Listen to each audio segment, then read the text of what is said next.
So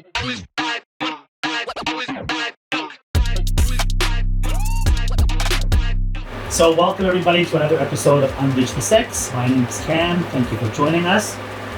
We're going to do a quick round the table. Everyone can introduce themselves, mention your name, what city you live in, your age, your relationship status, if you want to discuss that as well too, what you do for a living, and if you want to mention your social media activity. So, to my right. Awesome. My name is Andrea de la Palma. I am Colombian, but I live in Toronto. I'm 32 years old. I am currently single as fuck. Can I curse? Sorry. Yeah, okay, single and ready to mingle. Yeah. It's okay. and my social media is Miss de la Palma. Miss period de la Palma. And where do you live in Toronto? Across Park One.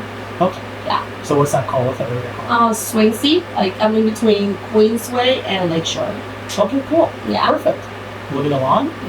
I'm Lola, and I'm mature age. I live near Burlington. Woman of mature age. Yeah. Okay. I changed that. Not to mention that kind of stuff. Oh, okay. I'm not sure. Yeah.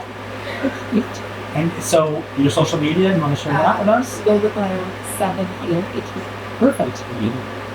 My name is Cheyanne. I am from Britain. I am 32, married. I am a Liam officer at Canada. I started Britain, and my social media is at Sam Pro Prospect. Send it to sends me to. Great. Hi everyone, I'm Carly, and I live in downtown Toronto. I have bad memories, I'm sorry. So I'm gonna slow this down. I am engaged, so... That's still going, that's good. Yep. Has you seen some of the clips that we've done? Or? Yes. Yeah, okay, yeah, so and we discussed about some too. Okay. So that's good. Okay. Yep. And oh. Oh, every week it's different. I think this week it's 27.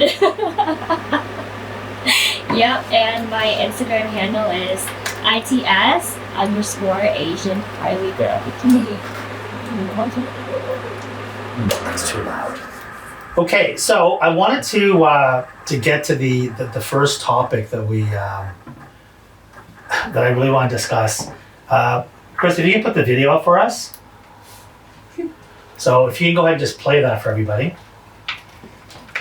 I'm gonna be sick. I just looked through my Walmart history, and I found this Walmart order from 2 years ago for the whole month worth of groceries. 45 items cost $126. A whole month of groceries just for me, basically. But I did notice this reorder all button, and I wanted to see how much it would cost now. Now? This order of 45 items for 1 month would have cost $414. That is 4 times more. How the fuck? How? What? Now, this is from the US, I think, right? It's not from Canada, okay? Everyone here, you guys do your own groceries, Yes. right? Have you noticed an increase in prices on certain things? Of course. Yes. It's completely insane. Another thing that these companies are doing is they're reducing the size of the packaging. I was just going to say that it's not even the pricing that I've noticed. It's the milliliters and the size of the packaging that it's going down, and it's going up for smaller. Or the quality of the produce. Yes. So cookies, for example, my little girls, they love President's Choice, those decadent chocolate chip. They're now this fucking small. They used to be this big, okay? They've increased the price, they've just decreased the size of it, and the packaging. Another thing these companies do, let's say if you buy salad dressing, okay? Let's say this used to be the original container. You'll get the same container, but down here in the bottom, see this dimple? It'll go halfway through. Yep. So now they're giving you less product. So there's other videos that I've seen, I've actually looked into it. What some people are doing is, they'll go and buy groceries. So let's say they buy a frozen bag of mixed vegetables, right? And it says 800 grams. Well, they weigh the bag and it's 430 grams. I've seen that as well, yeah. And there's no one regulating this. No one's making sure, and they say, oh, this all has to do with COVID. It's bullshit. It's gouging at this point. Okay, but I have a quick question, and like maybe you can like put me in my place or correct me. So you know how we talk about like the pendulum swing with various subjects. So before there were grocery stores and main hub grocery stores like Walmart, No Frills, whatever, there was bakeries, there was butchers, you had to go to 5 different places to get what you needed, right? Yep. To get bread, For sure, meat, whatever, all that stuff. Cheese, whatever. Exactly. Yeah. But then, you know, us being consumers, we want it quicker, faster. We accepted these big, large chains, and this is now the effect of the pendulum swing. It's not because we wanted everything quicker. Like cheaper. It's because they It's make it only more because it's accessible cheaper. for us too. Yeah, It's all in one area. It's also cheaper, and the only reason it's cheaper is buying power. But is it now cheaper? Like, isn't it just about the same price as going to a butcher than going to grab a pack of meat? That's what I'm saying. It's like going to the bakery. I'm sure if you go to a farmer's market or to a butcher, it's more expensive, but it is at least you're getting what you're paying for. It's better quality. It's most better likely. quality. But the problem is that when these big, huge, they're called big box stores, Yeah. right? So when they first started off, you were getting a better deal. So if you bought, milk, if you went to your local grocer who only had 1 or 2 locations, he doesn't have the same buying power. Correct. Whereas someone like Loblaws will buy like millions of liters of milk every week, so they get a cheaper rate. So you were actually essentially saving. But now what they've done is, because of that, they've caused all of these mom-pop places to go bankrupt. So now you don't even have the option. Yeah. It's not like you have the I've option of always going, been about like supporting small businesses. If you can support a small business, go for it. Because Walmart, No Frills, anything that's PC, whatever, it's like a monopoly, right? Like Oh, they're just huge. chains. but the They're just ripping us off, mom-pop but places, they're killing the small places. the mom-pop places are gone. Look at hardware stores. So hardware stores before, they'd be like a local one in your town. Now it's all Home Depot. No, dude, Home Hardware got like kicked out of Canada. Then they came back briefly right before, I think it was like 2015, 2016. They opened a few locations. Because they're mom and pop, their prices had to obviously be more expensive, but their knowledge was a lot greater than the people at Home Depot, right? Yeah. But they slowly went out of business eventually. And it's the same thing in the cannabis industry. Right now you have people like Value Buds, Canna Cabana, all these main all these main stores that are all corporate now, and then there's little guys like us, and there's very few of us now. Very, very few. And it's because these bigger guys are coming in and they're able to do backdoor deals, backdata deals, and then get cheaper products for better pricing. Unfortunately, sorry, go ahead. Oh, my dad had a variety store in East Toronto Okay. in the 70s and 80s mostly. And I remember how Max Milk came to pretty close to where our store was. We were just a small store called Star Variety. And my dad actually posted all these prices on very cheap for bread and milk, and they eventually left. So I was very proud of him. Nowadays though, to find some of these boutique grocery stores, like, do you guys know who Pusateri's is? Yes. So Pusateri's is very high end, Yeah. right? They have one like in Yorkville and so on. But you go in there, you get a little block of cheese for $30 or $40 as you're paying for, they have different products, right? So different grade when it comes to the quality of it. So those places do stay alive because of the rich neighborhood around them. But if a person, let's say here in Oakville, was to open up just like a one location grocery store, he's not going to survive because no one's going to shop there because the price at No Frills are way cheaper, right? And then you've got chains like Loblaws. Loblaws owns a superstore, right? And is it No Frills? No Frills, Loblaws, Fresh Superstore. Shoppers Yeah. as well too. So that's why in Shoppers, it's all, Esso, the gas stations are also with PC, which is there you one go. of them. So yeah. these guys have a fucking monopoly. Yeah. Right? And even the head of the family, he stepped down mainly because the stuff that he was saying, people didn't like it. So he had to step down as being the president, right? Because when they were talking to them about price gouging. So he was not president choice anymore. He was not the choice as a president. No, he absolutely wasn't, right? So these people know what they're doing. They know that as Canadians, we don't have options, right? So where are you going to get your groceries? Well, you have no choice. Like just last weekend, so we went to this bakery called The Greenery down in Brampton, Okay. and their bread pricing was honestly just about the same as any grocery store. But the preservatives weren't there. It's all natural. It's freshly made. And I'm like, okay, I'd rather spend the extra gas to go to a bakery, then down the street to a butcher, then down the street. You know what I mean? Just like you're getting the better quality. And like we talked about last time, look at the vegetables and stuff that are coming out of these places. They're like rubberized now. Even some of the sauces, I don't know if you've seen some of the videos, the bacteria in the sauces, you pick up a bottle or a jar of sauce from the shelf at a grocery store and it's moving by itself because of the bacteria that's in it.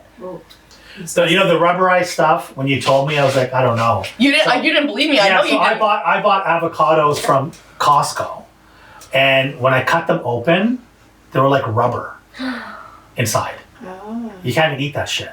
You just can't. So the problem is that our government, they just don't give a shit. So companies like Loblaws, right? They're owned by the Weston family, right? So they donate millions of dollars, supposedly in campaign money, to these governments who are running right now. So why would they bite the hand that feeds them? True. That's the way it is. So we live in a consumer-driven society. Every week we spend the money that we make. Almost every day. And these corporations have made it to such a point that we've become reliant on them. Like people order fucking like bananas from Uber Eats. Yep. Or like peanut butter. Or like Scotch tape. Like, what are you doing? No, it's ridiculous. Yeah. I had to do it for like 2 weeks in January because I had like a medical issue and I couldn't like drive or leave my house or anything. It wasn't COVID, it was something different. And I had to raise my iron because I lost a lot of blood during that situation. And the amount of money I spent just between like Uber Eats fees, plus how expensive groceries are. So you were ordering groceries from Uber Eats? Yeah. Because I couldn't leave my house, right? So I had to order it, and it would be like, as much as I tried to order everything at once, there's always one thing or the other that you forget, especially when you're alone and you're under medication. And then you get charged a fee again. So it was like a good $400, $500 in a week of like ordering things that I needed, and just for myself, one person. And the thing with Uber too is when you order, they actually put a 10% hold on your order. So if you owe, say, $400, they'll hold $440 on your card, so that in case your order goes over and they have to pick a replacement item that's more expensive, that they're not being ripped off, and then you get the money released to you after a certain amount of time. Mm-hmm. And like the newest thing, I don't know if you've looked at this, is ice cream. So Klondike and Drumstick. Somebody left their drumstick ice cream on the counter out overnight by accident. When they came out the next morning after like over 12 hours of it sitting on the counter, it was Didn't melt. It was still fully formed. So they're like, this is not ice cream. I don't know if it was Klondike. I know the one that I saw was Drumstick? Was Selection, which is a brand from Walmart. Yeah. So it's an ice cream sandwich, right? So the lady left the entire box out and put one on the plate, and then the following day, like 24 hours later, it hadn't even melted like a drop. Yep. So it's not even ice cream, it's more icing, is what it is. Yeah. Right? Because it's cheaper. And people are still buying it. So, you know the brand Walmart has called Selection, right? It's the cheapest shit possible, right? So the sad part is that media is not doing enough about it. Our government isn't doing anything about it. And because we are Canadian, we're not the type to revolt. We're not the type to stand up. We'll just take it in the ass and go, well, we'll complain about it, but no one does anything. Like I know there was like a whole boycott of Loblaws that was going on for a while. People are like, oh, we're going to ban Loblaws, whatever. People are still going there. It happened, it was on Reddit for like a week. People were like, for like a week, they were sticking to it. And they're posting photos of how dead it was. But if you go now, well, the thing is that this is not just the stores. This comes from a higher end issue, right? Like there should be like, there's a minister that takes care of like inflation of groceries and all this stuff. But our wonderful prime minister that I don't want to start talking about. Oh, he's a piece of shit. That's like we can blame him for that and for not firing the ministers that he should have fired. It's not even just really him, right? The problem is all the way through. So it's not just the prime minister himself. It's from the bottom all the way to the top. So a lot of these governments, pretty much all of them, when they come into power, they hire the dumbest people. So they're not going to question whatever it is that they're doing. Yeah. They're not going to hire the smartest person, because if they do, that guy will take their job over eventually.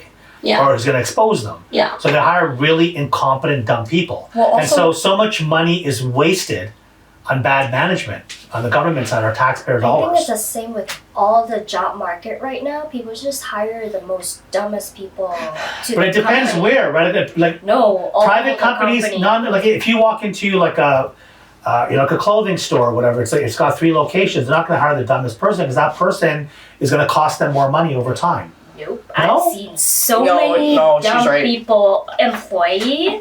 Like I don't know you about clothing store, can't- but maybe like a law firm. Like I know, like there's law firms, there's like marketing companies where they aren't hiring the right people. That's because that's like a law not firm, anymore. you know. Before like- they are. But Yeah. I think what you're saying, Carly, is also because of what's available out there. When I worked at Amazon, okay, That's when I worked at Amazon, they literally have something called the olive squeeze press, and that is their format to hire employees. And how they work is, essentially, you are a person, you are an olive. I'm going to squeeze you and get as much juice out of you until I can. Once the juice is gone, boom, bye. I'll get another one of you. You're a dime a dozen. So that's how they work. They would put as much pressure as they could on someone. They didn't care. I'm gonna be honest with you. They didn't care because they knew that they could get another student Right away. right away. Yeah. And especially with the amount of third-party agencies doing recruiting for them, they didn't. And immigration and That's newcomers, what it which is. At the end of the day, I'm an that's immigrant, but that's yeah. what's killing the country. So at the end of the day, that's kind of when it comes down to certain companies. They do that. Carly's right. If you go into a clothing store, like you go into any cannabis store in the Burnley City Center right now, all the kids there say, "I don't smoke weed." What the fuck are you working in a kid? Yeah, Like, you don't even know the difference so they between- hire people off minimum wage, and most of the time they terminate them before their 3-month probation, so that they have no rights as a worker, and then they get another worker. No, I know, but it also has to do with the quality of workers that are available. Yeah. No, but So like, unfortunately, the workforce that's out there today, because of the mass immigration taking place into Canada with the Trudeau government, I don't care who you call. If you call Rogers, if you call your credit card, if you call your bank, if there's an immigrant, it's going to be the customer service rep. who barely speaks English. Yeah. And you need to communicate over the phone. And they will try, they train them the best that they possibly can, but a lot of them are, it takes, even though if you're trained, it takes years. So one part is the theory part, right? So that has to do with training the person. Then you come to the practical part, which is them learning whatever you've taught them. So that takes years. but that's right? what I'm saying. Like But- there is but- training. There's training, and then there's like like if their IQ and EQ is high, then they can take over the job and they go higher And in skills. the future. Yes, but like I have so many friends that are so skilled and experienced, and like they're street smart, not just book smart, and then they get laid off of their job, and then they don't get any job. And when we go into the company, they try to hire people, they hire the dumbest people. Like their skill level is not even like up there. Like they're not supposed to get the job. But you're saying with high pay as well? Yes. Yeah, they get the job because of who they know, not what they know. Because you know why? Because I think like most companies' management team, they hire the dumbest people, so they will never get up to their level, so they can like stay there. I believe, you know what? I do believe what you're saying to a certain degree, but I also do feel as well, a lot of these companies like Bell or Rogers, they don't give a shit because they've gotten so big that where are you going to go? Well, remember the article I sent you a few weeks ago for one of the topics was, I think it was Fido, I believe it was. All the workers woke up one day and they were all told that if they don't agree to move to a third party country, they're outsourcing the work, the telephone work. So Fido was still using in-house and callers. They're outsourcing it. So we're not- Philippines, in So if India, they didn't there's agree to move to one of the countries that were offered, then unfortunately they were given a termination package or whatever it's called, a severance package. Yeah. And it's kind of like, So Bell Canada, for example, they outsource all their stuff to the Philippines. Yeah, it's cheaper for them. Right? It is cheaper for them. And the people there, they try their best. But when you get to the size of Bell Canada, it doesn't matter anymore. They don't give a shit And about also customer that, service. that has so They much, just don't. that has so They much to don't do care. with the unemployment rate in Canada currently. No, it has to do with the CRTC. This is a regulatory body that the government has, and they make sure that only certain telecommunication companies are allowed to come into Canada. Mhm. So they won't allow companies like Singular or Verizon or AT&T to come into Canada because they know they're going to buy Rogers and Bell like that in 2 seconds. but it's any customer service 1-800 number you call, whether it's Rogers, Bell, Even a bank.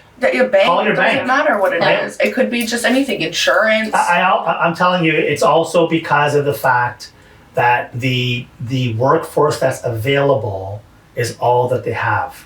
So, even when we post positions for the companies that I have, I will get hundreds of resumes a day for people who are not even qualified for the position we're seeking. That's what I'm saying. So you're not. There'll be gonna some get guy the who's an right engineer. resume. There'll be some guy who's an engineer. I'm saying you're applying for like an office position, like an entry level, but he's an engineer in Brazil or he's from India, and it's like because the poor guy can't find work because they don't recognize his degree here, so he has to like drive Uber and then work at Subway part time, right? So the way the government went about bringing in this influx of immigrants, they fucked up. They should have done a little bit of a slower pace on a better plan. So now the problem with the country is you have all these people that are here that the government promised all this shit to. None of these people can afford the housing prices here. People who are already living here can barely even afford the housing prices. Back to the topic at hand, food alone has gone up by 300 or 400% for some of the items. And I don't know how it is in Oakville, but in Brampton, like, did you know that if you're a house owner and you have a vacant house, so you're trying to rent it out to somebody, say it's a 3-bedroom house, you're renting it for $3,000. If you can't find a tenant that you find suitable and the house is still empty, as an owner, you have to pay the government rent. What? Yep, because there's a housing shortage. There's such a housing shortage. Yeah, a vacancy fee. Yeah. And the vacancy fee can almost run you about $2,000 a month, depending on the size of your house. Yep. So if I have a house and I'm trying to rent it, but I'm not like, I don't want to rent it to the first person I meet, I want to kind of do my due diligence, and the house is empty for 2-3 months, the government will come at me and they'll ask. That's in Brampton, you're saying. Yep, they'll come at me and they'll ask me for. Toronto. In Yep. Toronto too? They'll ask me for a vacancy fee, and she's right, and I have to pay it monthly, Wow. or I'm subject to a Well, fine. you know what? I'm sorry, I don't disagree with that. I agree with it. Here's the thing, I agree with it if you don't want to skyrocket our rent. Do you know how much a 1-bedroom basement apartment is in Brampton? $2,200. So listen, what you just said will prevent that from happening. Not Because at all. because that landlord who's charging such a high rate can't find a tenant, so doesn't have to start paying that fee out of his So pocket. you know what that tenant's going to do? They're going to find 6 other people to go in on them with the rent, tell the landlord it's just them. Then you have 6 people living in your Exactly. basement. He's making 3 times the money off of it. No, that's a different thing. What I'm trying That's to tell what you happens. is, No, but that's what's happening in Brampton. Okay, to begin with, I don't think in Brampton that is a big issue because most of the houses in Brampton, people have 25 Mexicans or Indians sharing a house with 3 Because bedrooms.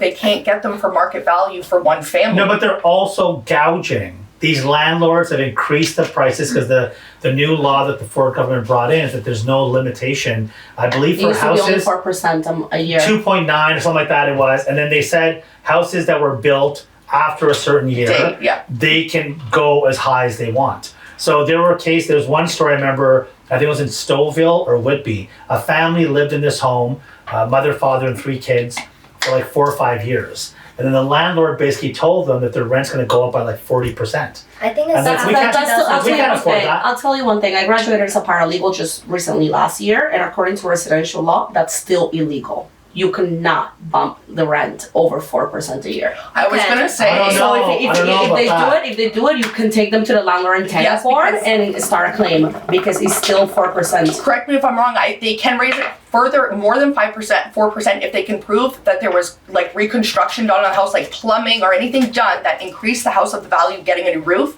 that justifies. But it also has a cap. It also has a She limit. is correct. She is correct. Because our landlord tried to do that with us. He renovated. I'm not saying that what you're saying is not true. People may still do it. They're just not doing it legally. Yeah, the guideline says 2.5%. Yeah. Okay. The problem being with the tenant board that you're talking about, you know how swamped Oh, it's a they are? backup. And any They claim have like takes a year and a half.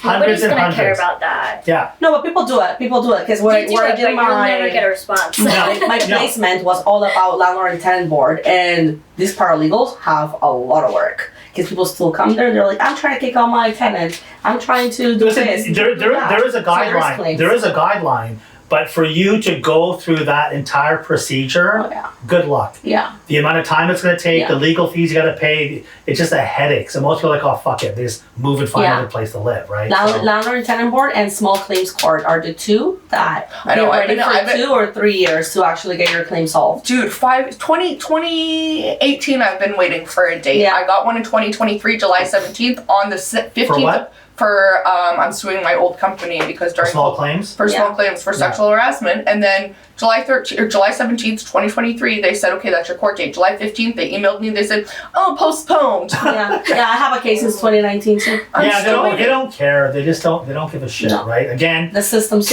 it's Canadians. In Europe, I'm sorry, when this type of shit would happen, the country would revolt.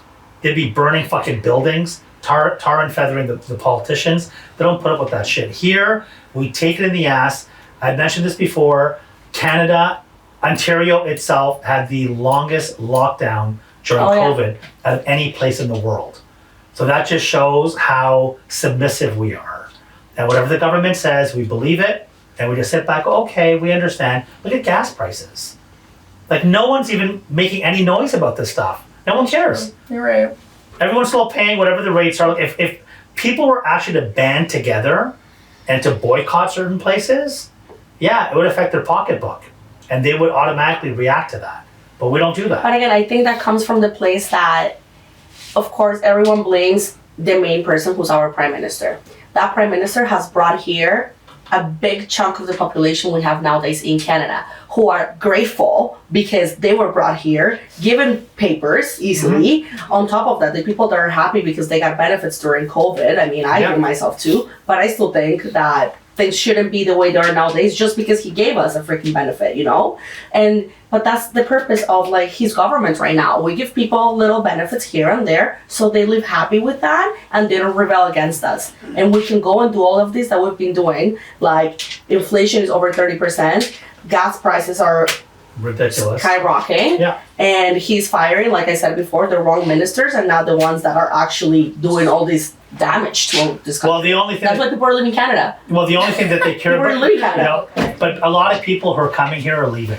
Yeah, that's what I'm saying. So a lot of people I are came here leaving. 12 years ago and I want to leave Canada. Yeah. I'm sorry, I I cannot came here wait. 3 years ago. I want to leave right now. Yeah. I don't You necessarily do? think it's Canada per se. I really think it's like Ontario and these like main provinces because like No, it's all across the country when it comes to the cost of living. I'm not saying Canada's a wonderful country. Vancouver's even Probably, more expensive than Toronto. at the end of the day, Canada is one of the best countries in the world, hands down. When it comes to human rights and so on and so forth, it is one of the best. It's one of the best when it comes to raising your children and so on. It's one of the safest as well too. Not anymore. It still is when you It's look very at what's out debatable. there. The only the issue is that as Canadians, we're too laid back, and now that has come and bite us on the ass. We give governments too many opportunities and too many chances. There should be, you know, a buddy of mine had told me, he read this, where any politician, when they end up winning, right, and let's say their term is 2 years or 4 years, right, that the final year that they're going to be in power, that there should be a trial that takes place to see when they're on the election campaign, all the promises that they made and so on and so forth, how many did they follow through with, what did they do, what they didn't do, and then they get a jail sentence. That's everywhere. No, they should get a jail Corruption. sentence. And, It's corruption. And if they get a jail sentence, it's going to prevent these guys from doing this type of shit. Like countries like Iceland, they put politicians in jail. well And that's what I was Canada gonna doesn't say happen. with the price gouging shit that happens in Canada. What do? We find somebody $500 million. Oh, that's like a dime in an ocean to them. No, actually, you know what? Forget about the fine, because what happens to the fine, that is just for the media. I know. And So they appeal the fine over and over I get and that. over until it comes down to 50 grand and they pay it. exactly. Okay? So what kind they're of not paying hundreds of millions of dollars in fines. 100%, but what kind of actual consequences served? Nothing. When that No. happened in the States, I think the guy when he was price gouging, what did he actually received a jail sentence. Even the States is corrupt. Like when they did the whole handout to all of these car companies and gave them trillions of I'm not dollars. saying they're not, but I'm It's the Western world has corruption, okay? The only difference is that some of the stuff does get done. But if you go to the poorer nations, like, you know, whatever, third world countries or countries that are not First Nation countries, the money is gathered, but nothing gets done. So let's say if you are, I don't know, in Pakistan or in Bangladesh or some of these poor countries or some countries in South America or in Mexico, right?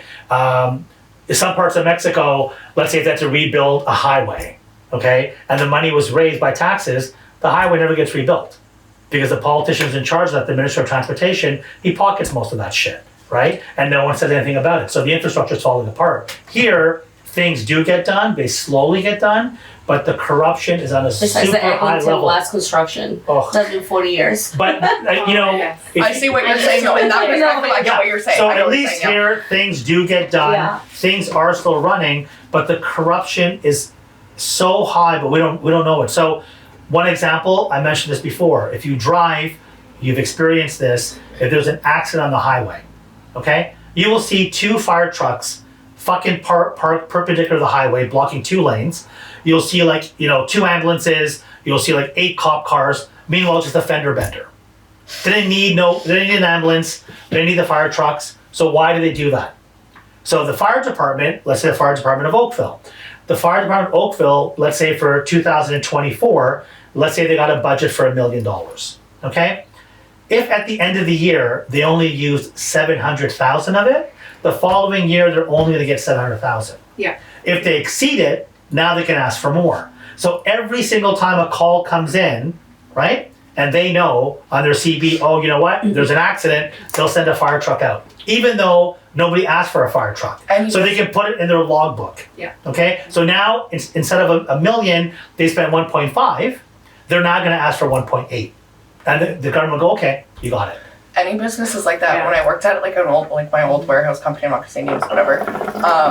We had a budget for the warehouse, so for things like office furniture, chairs, whatever. At the end of the year, our manager would literally come to us and be like, "Hey, we've got 5,000 left. Go shopping, get what you want." Right? Because he knew that if he didn't spend that money, our budget would be less. Yes. Yeah. So it's the same concept. But this is even worse because for these people, it's not their money. They couldn't give a shit about it. It's taxpayers. Yeah, this money comes from our taxes. Yeah, so they don't care. It doesn't affect their pocketbook at all. So then my question with that is, I just thought about it. You know when you call 911 and they're like, do you need police, fire, or ambulance? Why do they even ask? They send all 3 anyways. Yeah. Mhm. And not only that, my question that I was Sorry, actually, they don't send all 3.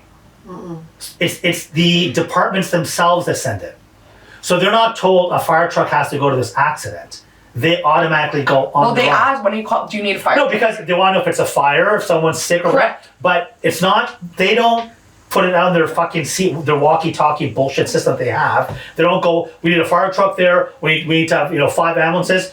If someone's having a heart attack, you'll say ambulance, and they'll put you through to that. Correct, but the reason why I ask is because when we've had the incidents at our store and we've said, no, we only need police, or we know we only need police and an ambulance, all 3 show up. Because on their, what's that called?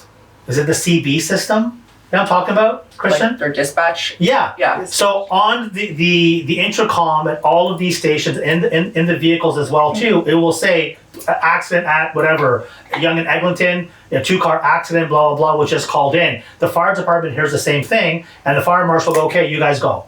An ambulance will go as well too. So in their logbook, they write down, you, okay. we have to send a truck, we have to send 4 guys, and this is the cost that they're billing the government. Got you. Okay, So that it could be the tiniest thing. So when people get charged if they call the cops when they're not really needed, you're making the cops waste time. It's basically like, your OHIP card?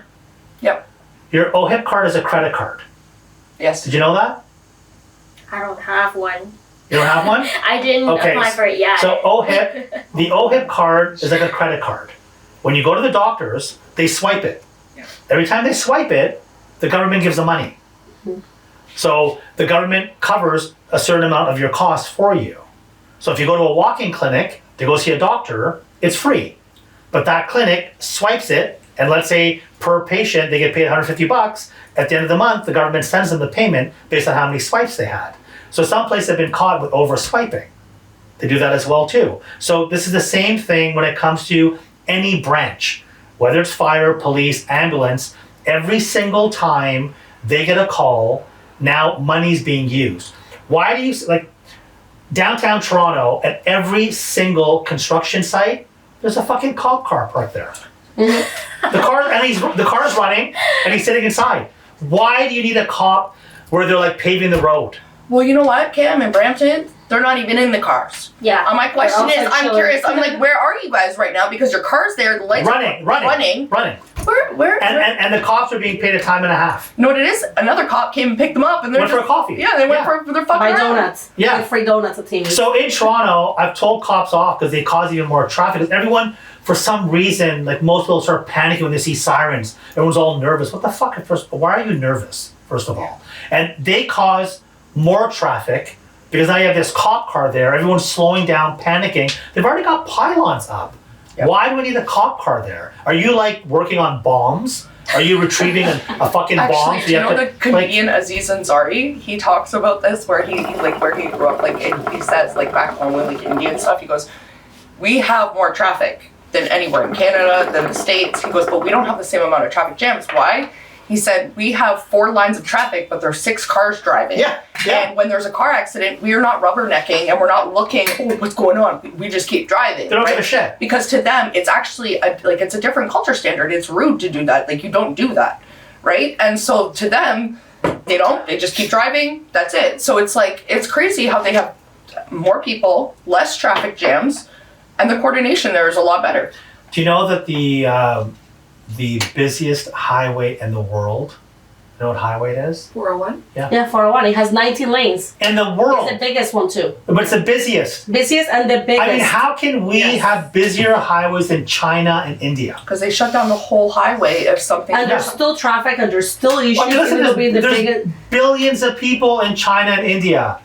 We have what, 40 million? Yeah. And that's across the whole country. Yeah. How can the 401 be the busiest highway? It's insane. It's because of bad design, bad architect altogether. You've got the 401 if you're going eastbound from here. In the collectors and the express, there's only one lane that goes onto the 400. How can you have an exit for a major highway, only have one lane? But if you want to get off at Bayview, there's 2 lanes. Or Yonge, there's 2 lanes. Or Kiel. But that's weird. The 400 has 1, so every time you leave from Mississauga, Brampton, Oakville, Hamilton, you want to go into Toronto via the 401, it's always congested because in the collectors and the express, only one lane exits to the 400. So let me get this straight. The major city in between all the others, like Brampton, Mississauga, the exit there is 1 lane compared to 2. Yeah. Yeah. That's So the 400 is a huge highway. So a lot of transport trucks and so on and so forth go that way. So it is backed up. It causes all the traffic going both ways, east and west, in collector and express. It's only 1 lane exiting. But when it comes to a street like Weston Road, there's 2 lanes exiting. How stupid is that concept? Fix that fucking problem. But they won't. Then they have the barricades in between collector and express. In LA, it's an open fucking highway, like 8-10 lanes. Why do you have that barricade in between?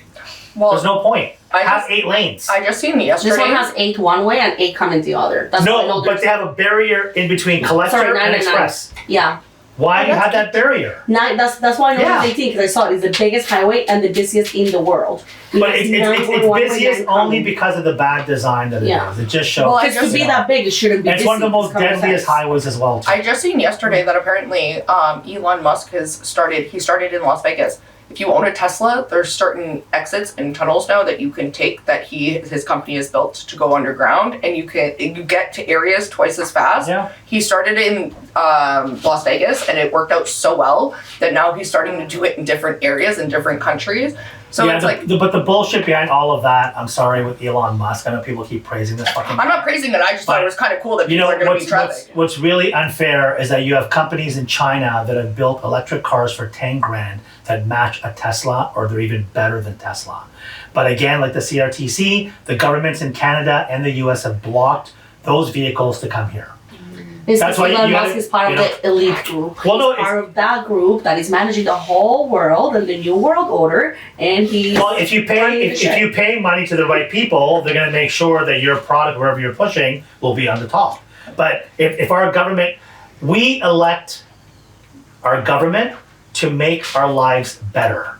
That's why we elect these. They're human beings like us. When we say the word government, it's not like some alien. They're humans like us. We elect them, so they're going to make our lives better. Whether it comes to medical stuff, education, safety with police and all that, right? When it comes to transportation as well, food, all of it. That's why we've hired them. Their job, now when we vote for people, we vote for the lesser evil.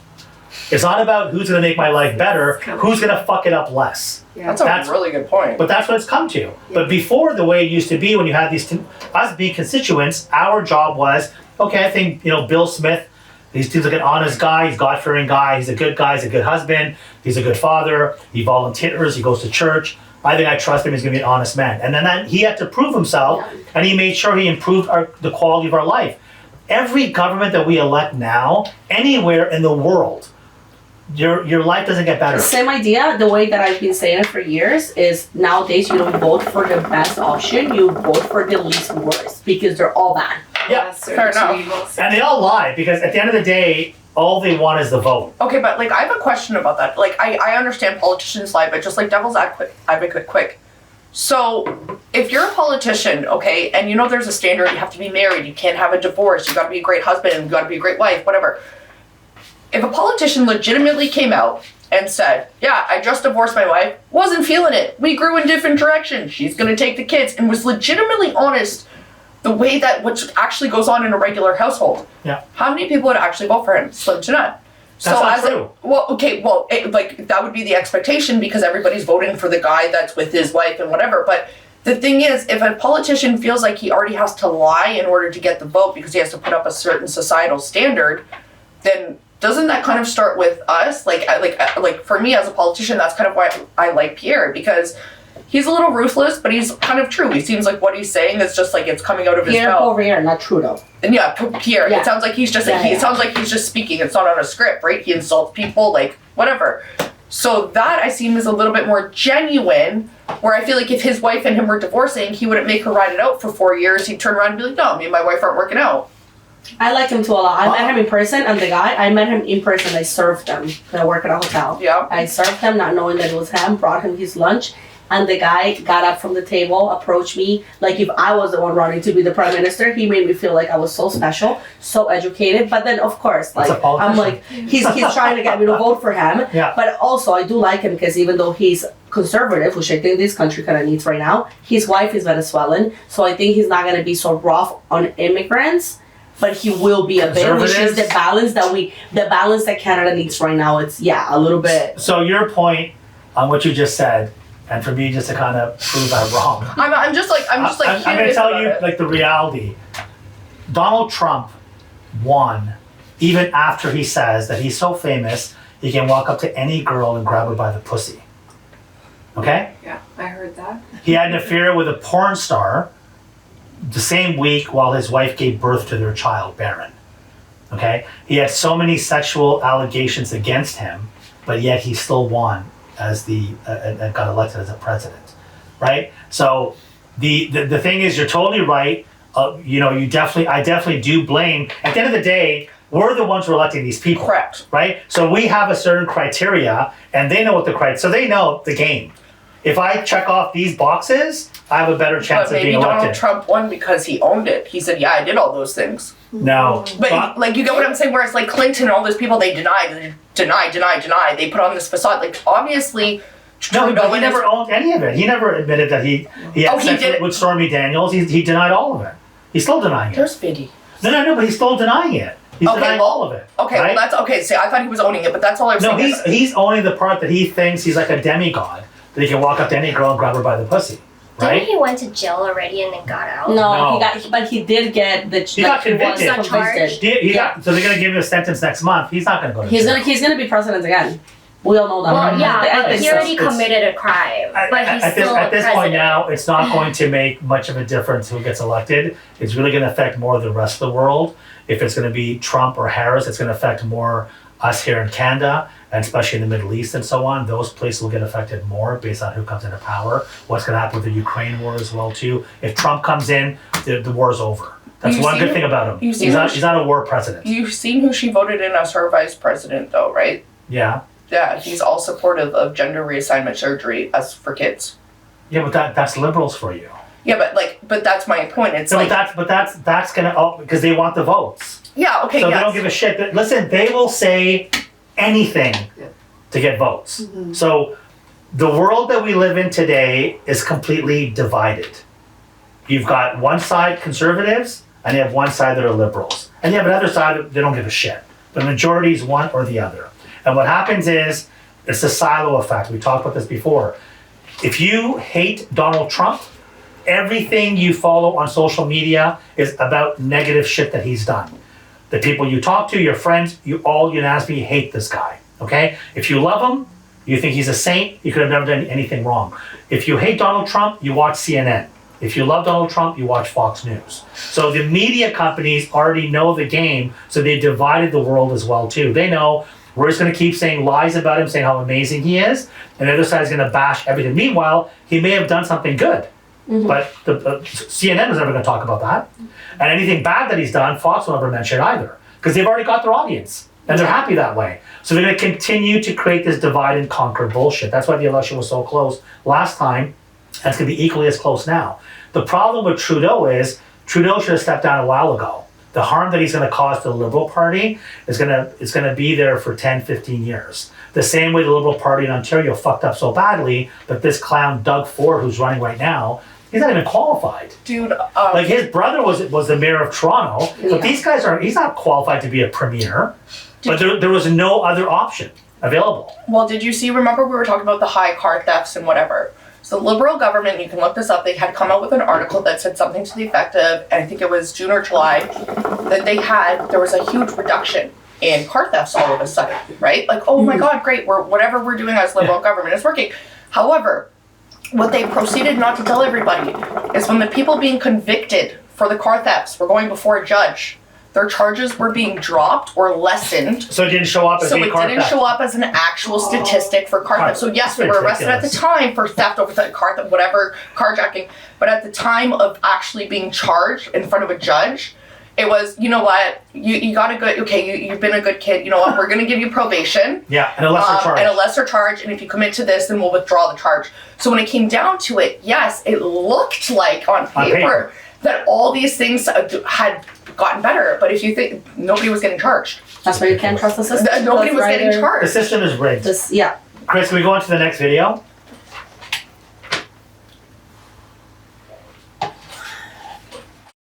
Anybody heard about the new store in New York City? It's called the Husband Store.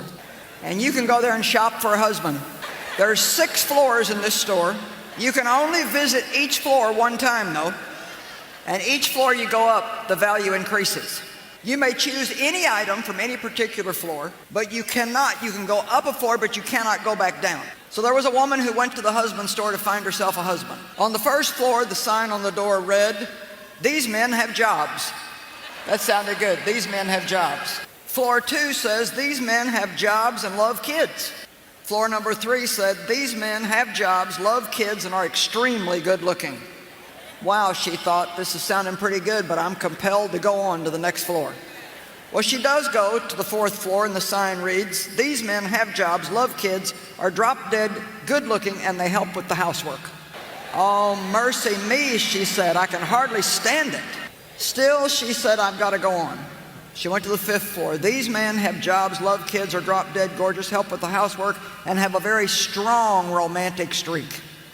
But she couldn't stand it. She decided she had to just find out what was on floor number 6.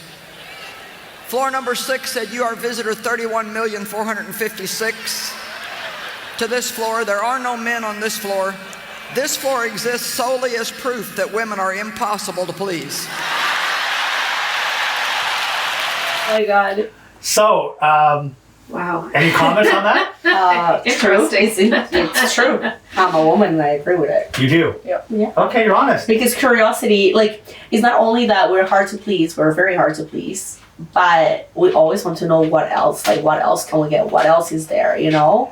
And also, I don't know, I think maybe she just didn't believe that was all the good she could get, you know? There's always more. Carly? Intrigue. I think Do you agree with what she's saying? I think once the video started, I already know how this is gonna go. The topmost floor is not gonna have anything else, or it's gonna say this floor has the poorest men, no kids, no job, sleeping on the street, blah blah blah kind of stuff. But I don't think I agree. I know a lot of women would still keep going and going, but I think for me, how I was raised, like I would think like, okay, like I'm gonna still keep going like for the 3rd floor, but once like the 4th or the 5th floor, it said like, oh, like he has a job, he loves kids, he's gonna help with housework, he's drop dead gorgeous, something like that. Yeah, well, I don't really care about that, but I can make him that. so once Look he at has, that. I can make him that. I can spread the romance. With authority yeah. and confidence. Yeah, that's what she's engaged. So I think like what's most important to me is he is like a nice guy. Like he has a job. Like I don't care if he doesn't have a job before, but he has to have motivation to get a job. And then loves kid is a bonus. And then drop dead gorgeous, like I don't believe in that, because most of the drop dead gorgeous men are either, I'm not trying to offend anybody, like, but most of them are either gay, they're taken, or they're just fuckboys. So Or they open their mouth and you're like, you're not trying to offend Exactly. Yeah, they're not smart, they're not yeah, intelligent. so I think beauty really is in the eye of the beholder.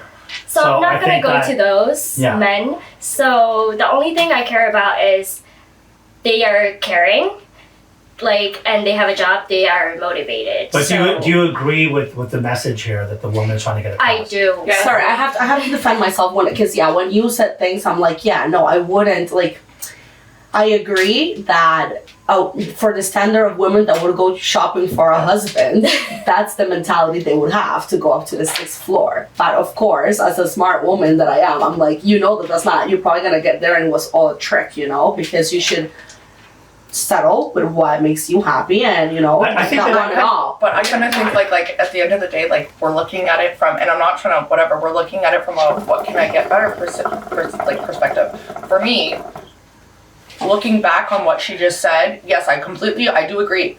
But I've been in levels of relationships. In my very first relationship, I said to myself, like, fuck, I wish this guy was like, a little bit nicer to my parents. My second relationship, the guy was the first thing I wanted plus the second thing. And then it was like, okay, great, but like you have no ambition. So it was like, yes, these are things that I hoped for in a future partner because I wasn't finding them in a current partner. And I got to my level where I was like, okay, yes, these are the things that I need, and I haven't found anything else that I need to look for with Chris because he gives me that purpose. But it's exactly what Carly said at the same time. When that video, I first watched it, I said to myself, okay, you're gonna get to the 6th floor, and yeah, there's probably gonna be one man between like 3 million women, so fight for it. Like, you have to kind of know the value of what's in front of you, but at the same time, you also have to know the value of yourself, because I'm not gonna settle for floor 1. Yes, that sounds nice, but I'm sorry, I can bring floor 1 to the table plus floor 3, so what are you gonna bring to the table? Right, so that's kind of where I see it. It's not necessarily what I can get better, but it's the progress of what I am as a person and what I need to be met for a future. Lola? But the moral of the story is unrealistic expectations. Yeah. Yeah. And that's true. Yeah. So it's funny how, Andrea, your opinion changed right after Carly said something and so on. So women influence each other. Yeah. Right? But at the end of the day, and I'm very blunt, I don't care if people get offended by this, but women are very hard to please. Some women. Yeah. Most women. Most women. Because what happens is that they're always looking at the status quo.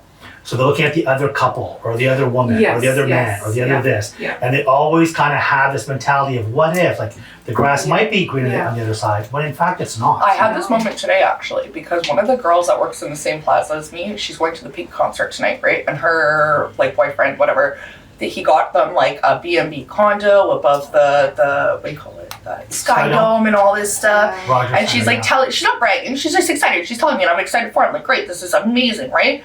And in the back of my head, I'm like, bro, what's the last time Chris ever fucking played like anything for me? And I started getting that way where it was like, yo, like you need to step your game up. But then like I had my little temper tantrum internally, but then I also have to realize, okay, despite like what Chris and I go through at the end of the day, like he locks the door before he leaves to work. Like that's more important than getting me pink tickets. You know what I mean? Yeah. Like when he went to Newfoundland to visit family the last 2 weeks, he left me his car keys and he knew, he's like, yeah, I know you're going to need to see your dad in case of emergencies. Here's my keys, you go. Perfect. So that's kind of like the love language of him. But I do get those moments where I see other girls on social media or hear like, oh, they're doing this. And I'm like, oh, well, like Chris doesn't do that for me. Yeah, the problem right now I find in social media, the culture is that these women who are like these new feminists are like toxic, feminists, where they have this mentality, first of all, that they don't need men. And I laugh at that, okay? Men need women, and women need men. 100%. In regards to survival, just basic survival, the world would stop existing if there were no men. And you have these feminist women out there like, oh, we don't need men. Yeah, you do. Yeah, I agree with that. The entire infrastructure that we enjoy, all of us, is because of men. Yeah. So if you look at the stats, 98% of the people who work in oil fields and rigs are men. Sewers.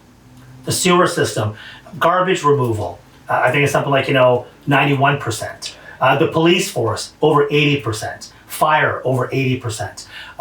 The infrastructure when it comes to maintaining stuff. So they had said that, when we have storms and we have wires that go down and you have like power outages, well, 95% of the people that go out there, even higher, 98% of the people that go out there are men who go and repair all the shit, put their lives on the line, right? If a dam breaks and all Underwater that. welders too are. So they said if all of a sudden, I watched this video, if all of a sudden there's no men and they're just women, the first thing that would happen is that the infrastructure when it comes to electricity would eventually break down because there'd be endless fires going on everywhere, okay? Where if there were storms and there was wires that went down, nobody could fix that shit. So now what would happen is women would resort to the old ways of heating shit up, which was wood. And now houses would be on fire. And there's no firemen to put it out. So eventually it'd just be anarchy. Like carbon monoxide poisoning. All kinds of shit. Houses burning down. Well, like, it's funny you say this because actually, Cam, like, you guys had met Kristen, right? When Kristen started her electrician apprenticeship, or whatever, her journey, that's why she started it, because there was such a low rate in any female trades, bricklaying, whatever, that they were paying females. They paid for her school, they paid for all her tools, to encourage them, her gas, everything to get where she needed to go, because there was such a low rate of women in the field that they wanted to increase it, and they were trying to increase it. So with this attitude, what's happening is you have women who have, again, I'm not saying all women, but some of the younger girls, they have this attitude that I'm the prize. What are you doing for me? Right? So a man has to live up to all of these standards. He's got to be a certain height. He's got to be a certain body type. He's got to take care of himself. He has to earn money, drive a nice car. He's got to have some romance in him as well too. Can't be a barbaric human being. He has romance as well. Blah blah blah blah. The minute that a man sets his standards, he's automatically called misogynistic. Oh, you're backwards. If a guy's like, oh, I want my woman to be a certain height or a certain body type, or I want her to have certain traditional values. Oh, you're a fucking caveman. Oh, I want a woman to cook for me. Oh my God, how dare you think that? Or I want her to iron my clothes. She's not your slave. So it's this really warped view that men have to bring. And on top of that, a man has to know how to court a woman. He's the one who has to approach the girl. Mm-hmm. Well, how the fuck does he learn that? How does he know how to approach a girl? Well, okay, so I've been wanting to add to it because when you said, about like women nowadays feeling like they don't need a man, right? Mm-hmm. And I can say I learned from my past relationship that if you're too much of an alpha female and you're more on a masculine energy and then your man, he's gonna be on a feminine energy because you're not letting him be the man. And I did it for years. And at the beginning, because I feel like such an independent woman, like I have everything I have because I've gotten it myself. I haven't needed any man to give it to me. Like I've worked for it myself. I've lived alone, so I feel very strong and independent. But when you don't allow the man to be the man in the relationship and being his masculine energy, you just push them away from that and they go into the feminine energy. It hurt. It was the worst thing ever. I am so happy about the relationship for that reason now. And now you kind of have to go and work again as a woman into gaining that feminine energy again. Now, you know what? I have to open a can of beer. And even though I can't because I can, If I have a man next to me, I'd be like, can you open it? I was just gonna ask that. How do you, If I as a can lift woman, the cup- do that? Like if you're So- with It's a a new process. guy, It's a how do you process. do that? Like, cause like I struggle with that It's a because I'm very process. masculine myself. So I'm like curious. How do you knowingly Because submit you know to how? give them that? Little You things like stay that. in your lane. You know, Yeah, but and you know what? Do I know how to do that? No, Yeah, no, 'cause you're a woman. Just think about every time that you're going to do something and that you feel like even though you Give it know to that him. you can do it and he's around it, let him do it for So you. stroke the ego. So if I know Because- he knows how to do it, It's not necessarily stroking. See, listen, this can only work is if you're doing the same thing yourself Yeah, on the feminine side. on the It's feminine not side, just exactly. So first of all, if you're with a man and you have masculine qualities, I feel sorry for your man. okay, Okay. I mean masculine as in like I don't Masculine- get my nails done. Like No, that's not masculine. like I'm like very like you know me. Getting- my body getting your language nails- is not like Listen, getting your But if you nails done is want not to be, but feminine. if you think that you would feel more feminine by getting them done, then go get them done. No, what I'm talking about. Because honestly, the way that you see yourself, that's how you feel. No, but that doesn't mean that And- you're. You know what, Andrea? That doesn't. If a girl doesn't get her nails done, that doesn't mean she's feminine. No, it's That's your just one of choice. many things. So It's one of many let me things. ask you, girls, what do you consider? Give me an example. We'll go this way around the table. What do you consider is masculine in a woman that a man would not like? Me first? Yeah. Gotta think about that. We come back to you if you want, Cheyanne. when I know more on a subject than that they do. Yeah. So what? Okay. So if you have more knowledge on something, If I have more knowledge, I feel like their egos get a little hurt. okay. Lola. Like letting them take the lead on things. So not letting them take the lead would be masculine Yeah. for a woman. Yes. Okay. Give me an Yes. example of that. What do you mean when you say things? Even just opening the door, like things like Yeah. that, simple things. Okay. Yeah. Andrea, yourself. What do you think? Give an example of what's I don't want. masculine I in a don't. woman. I hope nobody gets offended by this, and I'm a very open-minded person. No, we don't give a shit. People get offended. But as a woman, being the provider, if you are the provider, 100% in a relationship, Yep. you're in a masculine energy and you're not in your feminine energy. Because I God totally made men agree. and women Yep. for men to provide and women to nourish. It's different if you have a marriage and there's struggles in the marriage. You're always going to support your partner. Either you're the man or you're the woman. But even if I'm making 3 times more money than my husband does or my partner does, I'm still not gonna be the one paying all the bills. Because the day that we have kids, I think I should be the one that stays home, breastfeeding the kids, taking care of the kids for the first, second year of their life, because my husband can't breastfeed them, you know? And I'll be gladly cooking dinner. He's gonna come home to a nice dinner, kids and a wife, because that's me being in my feminine energy and nourishing him as a man. Okay, that's a good point. To give Okay. you- Listen, All right. when it comes to toxic masculinity, when it comes to women, the biggest area is if a woman challenges her man at the wrong time. I'm horrible for that. That's why I'm So asking. you know a woman, that's what I've I been said, there. an intelligent woman will know. She'll know when to pick her I've been battles. learning. I don't do it all the time. I've That's been okay. learning. But I'm saying an intelligent woman, like what Lola said, she'll let the man take the lead, right? To me, a woman who's got like toxic feminine qualities is that she'll challenge him in every area. Now what happens is that if you actually are with a masculine man, he's gonna be turned off by that. He's not gonna be with you. If you're with a man who then just becomes very feminine, he was never a masculine man to Yeah. begin with. Because a masculine man won't, he's just gonna walk Right, away. right. Yeah, gonna yeah. say the hell In with my it. previous Yeah. relationship, it was, and I can say it was him who turned things that way. Because at the beginning, yeah, maybe I shouldn't have accepted the fact that when we started going out, I was the one paying most of the time that we went out. Because, you know, that was a little bit of a taste that he was not in his masculine energy. Or if I wanted to go on a date on Friday nights, I would have to plan it because he never had an idea of how to do things. So he was not taking the lead on it, you know. But, you know, in all my previous relationships, everything was okay when it comes to male and female energy. So there's men that they just have that issue from childhood. I think a lot of women are so confused with all the gibberish and garbage on social media that on one hand they're saying they don't need a man, but then they want the man to be the one to pick them up and pay for dinner and do this. Well, make up your fucking mind. Because Yeah, you're confusing the shit out of men. So men want to be men, but now you're punishing them for being masculine. But at the same time you're demanding it. So if a guy goes out for dinner with a girl and they're being told, I don't need you, I don't need your money, I can feed myself, blah, blah, blah. So the man's thinking, okay, we'll split the bill. But then when he splits the bill, the woman's like, I'm not gonna go out with him ever again, he's an asshole, he's cheap. But you're the one you're putting out this message that you're fucking equal in all areas. Now he's respecting that, and then you're punishing him for it. So women are confused. A real woman, when I say a real woman, I'm talking about a woman who's feminine, she knows her place, but she also has traditional values. A real woman, she will get a high value man. A high value man is someone who believes in God or in some higher power. He has morals and ethics and family values. He's the breadwinner. He's going to protect his woman as well too. But at the same time, he wants the woman to have traditional values. A high value man doesn't want a hoe. He wants a hoe in bed, no problem. But he wants the motherly qualities in the other areas. In the kitchen, with the children, he wants the woman to nurture him and appreciate him. But if you're not going to offer that, then you're not going to get a high value man.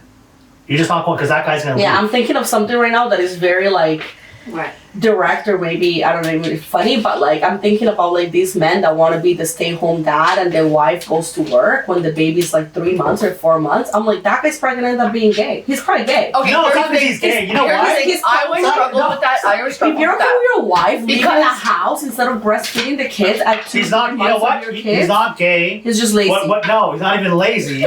Some of these men are like, okay, because the woman wants to work, go fucking work. Well, that's So what they're playing into the system and taking advantage of it. That's- Listen, nowadays, I remember when I grew up, and Lola, you might be able to relate to this, my father was the only one that worked.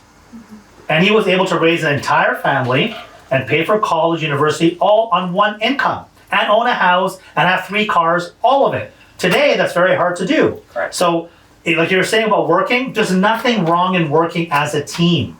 But the woman, like you said, if you're gonna have a family, yeah, you want to be with a woman who's going to want to raise that family and take care of the child and make, even if you live in a mud hut, make that into a castle, your palace. So when you come home, you're king of the castle, and your woman takes care of you that way. And what you do in return is you're understanding, you're compassionate towards her needs as well too, and you provide for her and you protect her. But if you're going to be butting heads on equal, you know what? You're both created equal by God, but you both have different roles. And one cannot overmatch. So you're talking about men who want to stay at home. You know why those men are doing that? Because the women that they're with want to work. So the guy's like, okay, I'll be on easy street. I'll sit at home, take care of the kids. You go work.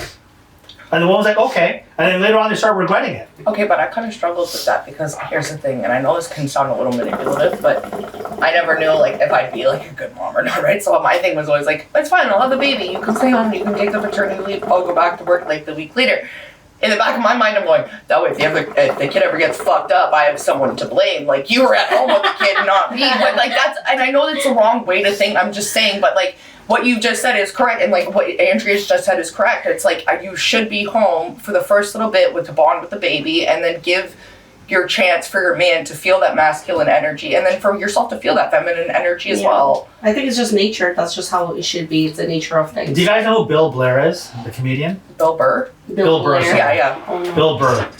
He was like, you know, Oprah says that the toughest job in the world is being a mother. And it's like, really? Are you fucking telling me, like some guy who's up on some skyscraper that's got like 100 floors, he's cleaning the windows? Or some guy who's like deep, like 200, 300 feet in the ocean, he has to remove some piping? That's not tougher, right? Being a mom is difficult. I'm not saying it's not difficult. But the mother is way better at raising the child. It's not because I'm a man I'm saying that. She's built differently. She has way more patience. She has more empathy. Okay, she can tolerate They carry way more. the baby 9 months There's a in bond. their stomach. Yeah. But a man, he has a breaking point. After a while, the kid's fucking crying, and he'll be like, I'll give you a reason to cry. So a woman's compassion is way more. The same way, a man is way more aggressive when it comes to being outside of the house. So, you know, people have gone on about this pay wage gap, about women don't make, it's all been debunked. It's all bullshit. Men and women actually make more money than men do. When they break down the amount of hours that they work and the profession that they have, they actually make more money. The only reason men get higher pay over time is because they're bold enough to go ask for a raise. They're aggressive that way. A woman will make the same amount of money. She doesn't want to bother her boss. She'll stay quiet. She'll be okay. Most men, a couple of months, they want a promotion. I want a raise. I argued with you before on this, and then I did look it up, and there was an article that I read that said, if you want to be the most successful, you get a new job almost every 3 months, because after your 3 months, you go to your boss, you say, this is what I've done, this is what I'm worth. You don't want to do it? Okay, moving on. And to add on to that, I have a friend who just got promoted. She works at a marketing company, and she got promoted from just doing like some marketing, job to like a manager.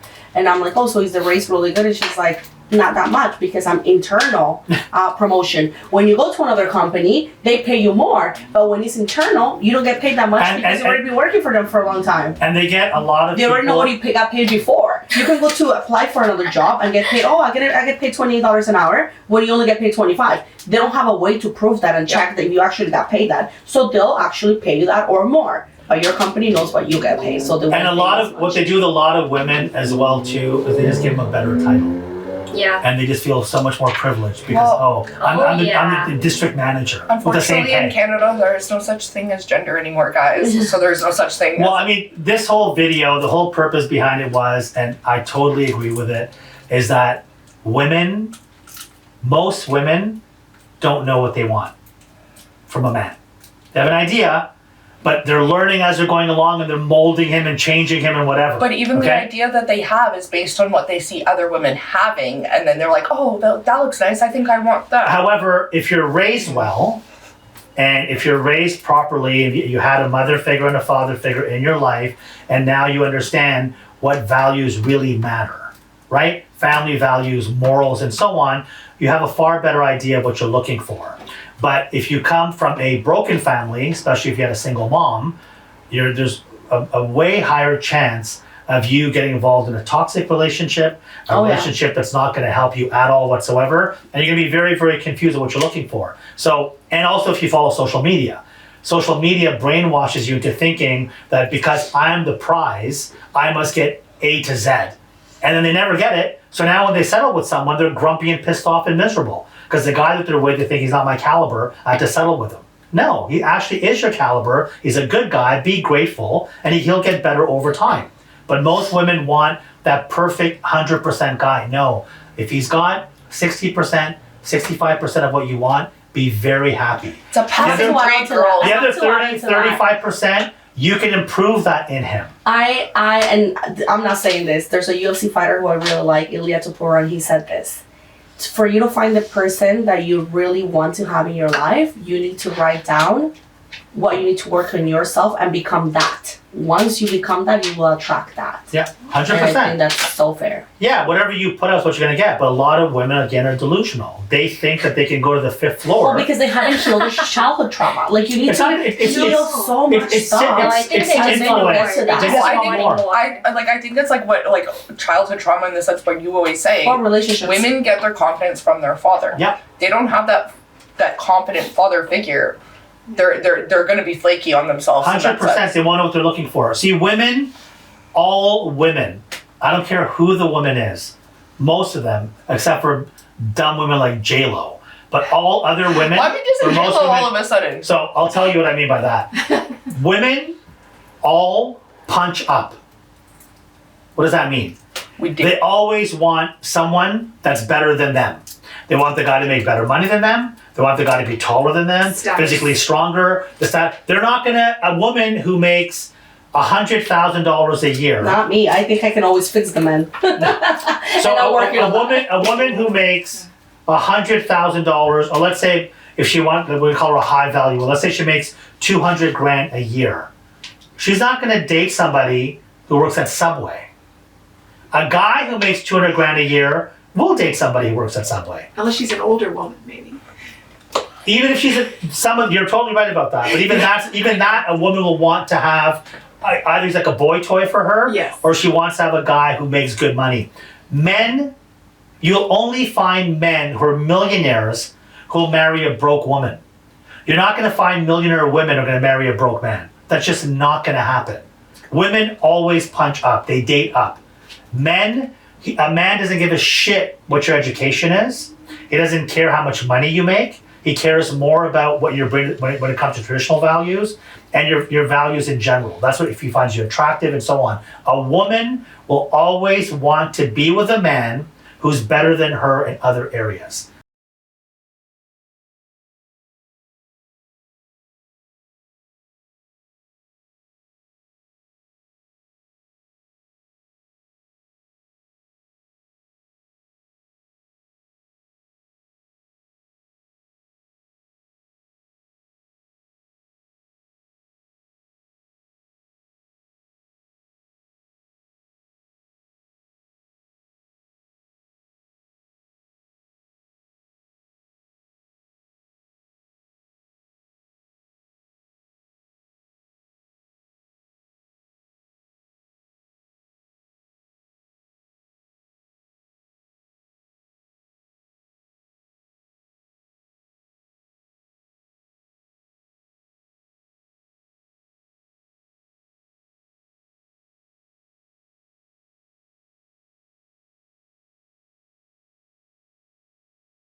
And he must be attracted to you for him to make the first move. If he doesn't find you attractive, it ain't happening. So, and again, beauty's in the eye of the beholder. That's number one. Number two, women fall in love by what they hear.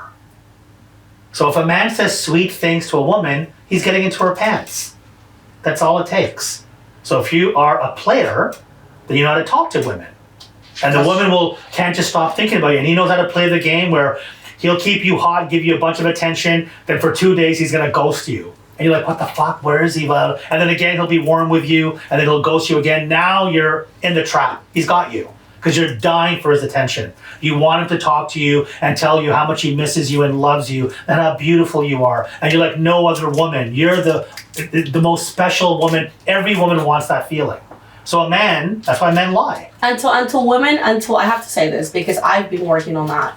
Because Toronto is packed with fuckboys. I'm sorry, Toronto. But hold on 1 second. Who are they fucking?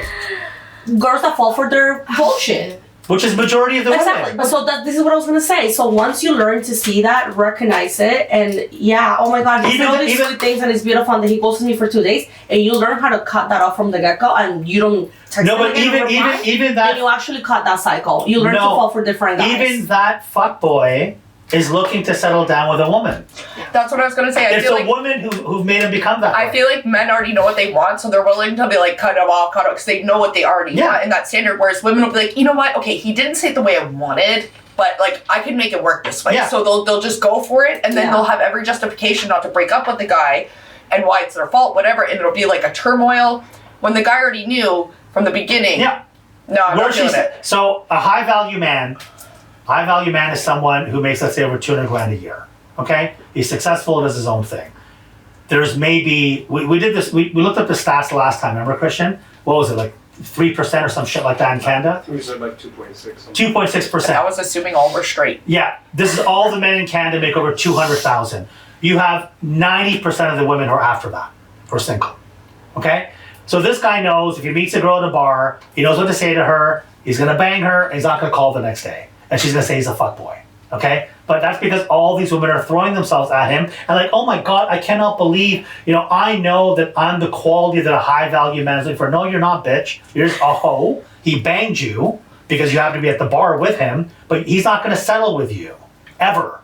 Now in that woman's head, she thinks, oh, because these high value men slept with me, then I deserve a high value man. No, you don't. They're just using you. You're delusional to think that you're going to attract a man like that and actually keep him. And then they're going to call him a fuckboy. No, he's not. He's only like that with you. Those are the girls that are getting tattoos on their heads. But not even tattoos. I'm talking about girls have their boobs out, their lips done, whatever. But the girls who will get this high value man are the ones who have traditional values. So first off, they're not going to give up the booty right away. They're not going to have a one-night stand with this guy. They're not going to give him a blowjob on the third date. They have values. And the guy's gonna see that and he's gonna respect that. And she also has traditional values. So you're like, okay, this woman here is a little bit different. And then he's gonna see, is she for real or not? But these women nowadays, they have their boobs out, lips done, they're strutting their stuff, they're getting drunk, grinding in the bar, blah, blah, blah. Some guy takes them home in a Ferrari, fucks them. She thinks she met Prince Charming, and the next day when she's calling him, he's blocked her number. Well, this is what I'm trying to say. I think there's nothing wrong with that if you're not trying to have a serious relationship. If No, you're just all the these trying to women- have fun and you just No, going for the fun. these go women for are it. not just looking for fun. They are looking to trap the guy. I think that's the issue. If you think that you're gonna marry a man after you do all of that, you're wrong. That's not gonna happen. Well, so that's why these men get categorized as being fuckboys, a lot of them. What happens is the man already knows what qualities he wants, and they're very basic. Very, very basic. A guy wants a woman who's going to appreciate him. That's number one, for who he is, right? So if she appreciates him, she's going to cherish what she has. She's going to realize, okay, this guy is rare. He's a high value man. For me to get this guy, what else is this guy going to want from me? Aside from me looking after myself and looking beautiful and so on, what else does he want? He doesn't want any other superficial value. He doesn't care about how much money you make, how many followers you have on Instagram. Actually, if you're on Instagram posting half-naked photos of yourself, he doesn't want that. If you're with him, you're with him. So he wants a woman who's going to make his house into a home. So when he comes home, it smells nice in there, the linens are nice, the towels are clean. It's really nice when he comes home. And he's being treated like a king. Now you're going to be his queen. But just because you had sex with him on the first night, you think he's going to put a rock on your finger and say, okay, you're going to be my queen? No, you fall into the category of a 304, a hoe. That's what you are. That's the way he's going to see you. So women confuse the fact that if I have sex with him and I'm going to be slutty with him right off the bat, oh, he's going to desire me. He's going to act like he does. He's going to lie to you and tell you what you want to hear to get into your pants. And the minute that he does, like, oh my God, you're that easy? How many other guys before me did the same thing? So you're not a prize. No. Well, that's what I'm trying to say. And like, I'm not sure if you've seen, but there's an actual trend right now of girls that are fucking around with 1% guys. The 1%ers aren't calling back. And what are they doing? They're literally tattooing their full fucking names on Kevin's. Google it. I've seen 4 videos so far to date on Instagram. What are they getting out of tattooing their names? They try to FaceTime the guy after they've gotten the tattoo, like, and honestly, I've watched 4 videos, 2 out of 4 the guys are like, what the fuck are you doing? And they've like completely hung up. One guy felt completely sorry for her. You could just tell he didn't know what to do. Like, look it up. Look So at the videos. problem is that as well, on top of that, when you have these types of women, and if you are a successful man, they're a threat. Yeah. Like they can make false allegations against you. If you're a CEO of a company, whatever it may be, they can say all kinds of nasty things about you. So a lot of these guys avoid that altogether. I don't blame So, and most women are looking for guys in the wrong place. Yeah. Yeah. Bars and clubs, like you're gonna find a proper guy at a bar, especially a guy who's making a ton of money, he goes to bars, he's going to get laid. I know. Also, there's hormonal differences with this hookup culture. Yeah. Women that think they could just be casual with a guy and have sex with him, they release that oxytocin, Yeah. that bonding hormone and, Yes. and cuddling. And men have high testosterone when they're on the hunt. They want you, and then once they have you, that testosterone level drops. Yeah. For a man Yeah. having sex with a woman, and you can quote me on this, men will deny it, it's like a handshake. That's it. If I met a girl tonight and I had sex with her, I don't give a fuck if I call her tomorrow and talk to her again. Doesn't matter to me. Okay, but then if it took like a good amount of dates, or you already know each other from a long time ago, and then something sparked, and then you start sleeping together, Well, that's does that man also lose interest just because they already had you? No, because by that time now the man has started to respect you Right. and appreciate you, right? So in the beginning, all he There's a sees bond. is you. In the beginning, you were just an object of his desire. Yes. So he's High desiring you. testosterone. That's it. So now men want to possess. Yeah. Like having a nice car, a nice house, so you are a possession. So if he sees a hot girl in a bar They're or in a club hunters. and there's hundreds of guys in there, he wants to be the one to conquer you, to show Yeah. that, look, Yeah. I'm an alpha male, I got whatever that term is, I don't even believe in alpha male, but he believes he's a high value man, I can get this girl and prove it to myself. It confirms his confidence level as well too. He's gonna take the girl and he's gonna have sex with her. But he's not gonna be attacked, he's not gonna be thinner the next day. If it is, it's only sexual. Whereas a woman, like you said, there's actually a chemical bond between the man and the woman. There's a bonding. There's emotions involved now. That's when the woman feels horrible after. If the guy doesn't call anymore. Because like, what the fuck? I had sex with this man, and now he's ghosting me. What a fucking... They hate the guy. They want to kill him. Because he's actually hurt them. Whereas for a guy, it's no big deal at all. He'll go out the next night and meet another girl. So these women are going about it the wrong way. You want to get a guy, if you don't have self-respect, forget about it. You want a guy, go to a grocery store and look for the guy that looks lost looking at shit. Guys nowadays aren't lost. But you know what I mean? Like the guy that's like, he's not sure, you approach him, hey, what's up? Like, I'm just saying, like... The best way to meet a guy... You don't go to a bar and a club is my whole point. One of the best ways to meet people is through other people that you know because they know you. Right? So they know the kind of person you are, so they're going to obviously set you up with someone who's a good guy as well, too. But there's so many ways. I think this could sound super cheesy, but I think that great relationships would be out of... Like, I think... I haven't experienced it yet, but I think it would be very nice when you're friends for like a long time and then it just happens that you kind of like fall for each other because you already know the other person with their good and their bad characteristics. No? I get what you're saying, but there's so many of these guy friends that just Don't hoover do it. around the girl, waiting for her to break up and just to jump in. That is the biggest problem when it comes to relationships. Women have guy friends. Why do you have guy friends if you're with me? Why do you need to have a guy friend? All that guy wants to do is fuck you. That's it.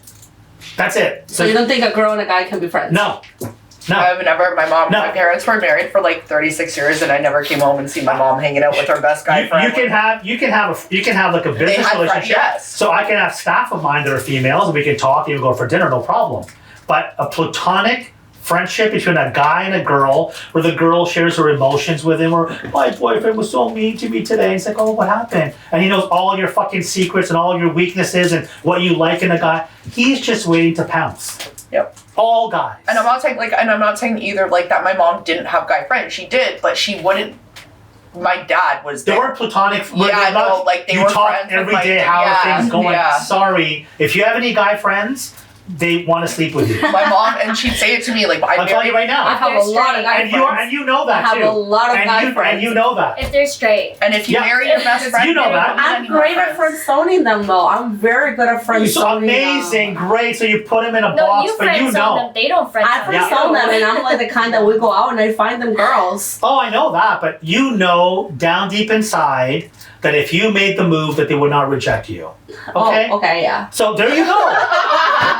Thank because you. they're men. So there you go. So a woman cannot have guy friends. Guys don't have that.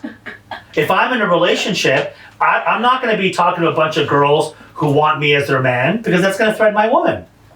100%. And women are way more aggressive that way than men are. A man will just be docile and just sit in the bushes, just waiting until you're distraught and you're crying because you got into a fight. And all of a sudden he's the hero. He'll bring flowers and chocolate and hug you and make you feel better. And next thing you know, you're making out and you're sleeping with him. So we're basically saying that when you're in a relationship, your man can have girlfriends and you cannot have guy friends. No. What I'm telling you You is... can have gay friends. No, what I'm telling you, let's say for example, you're with a guy and then you guys know another couple and you guys are friends. Cool.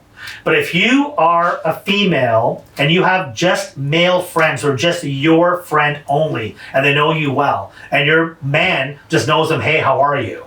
No. No, I'm sorry. Yeah, no, well, that's the difference. Like, in the relationships I've been, and if I have guy friends, I always introduce them to my I don't partner. care what introducing. And they became, no. And I always bring them into, like, whatever we do together, we start hanging out together. You just said right now I you make have my some, friends part of my, like... You just said you have some guy friends who are in the friend zone, right? Yeah. Okay, so all those guys, in your mind, you think that you put them in some prison, right? And they're trying to break out, but they do. Nope, you're a friend. You can't do anything more. All of those guys, which is majority of the guy friends that girls have, all of those guys want to sleep with you. It's the only reason they're still your friend. Yeah. I agree with you, but I think Christian? I was just gonna say, even if they don't want to, if you offer it. Of course, the guy's not going to say no. Men are pigs. Oh my God. Especially if he's been talking to you for so long and looking at you talk and look at your lips and your body movement. He's attracted to you eventually over there time. could be an exception. I'm thinking. I agree with what you're saying.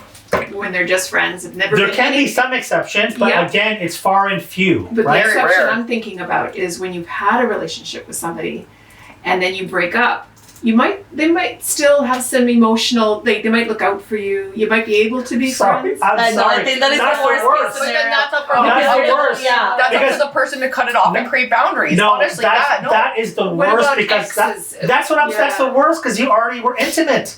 Yeah, and what if you're done with that? Well, even Both if agree you you're are, done. even if you can agree all you want, but there was a time where you guys were attracted to each other, Exactly, yeah. and you were knocking boots. You So- don't be But friends with what? your Okay, exes. okay. You cannot. I mean, listen. I just want to throw it out there. Listen, okay. Girls will have an Instagram account, and they will post half-naked photos, like the tiniest bikini, showing cleavage, whatever, showing their ass off in workout gear, whatever it may be. Okay, and they tell their man, oh, you better not be going online following any bitch that has these types of photos. Excuse me.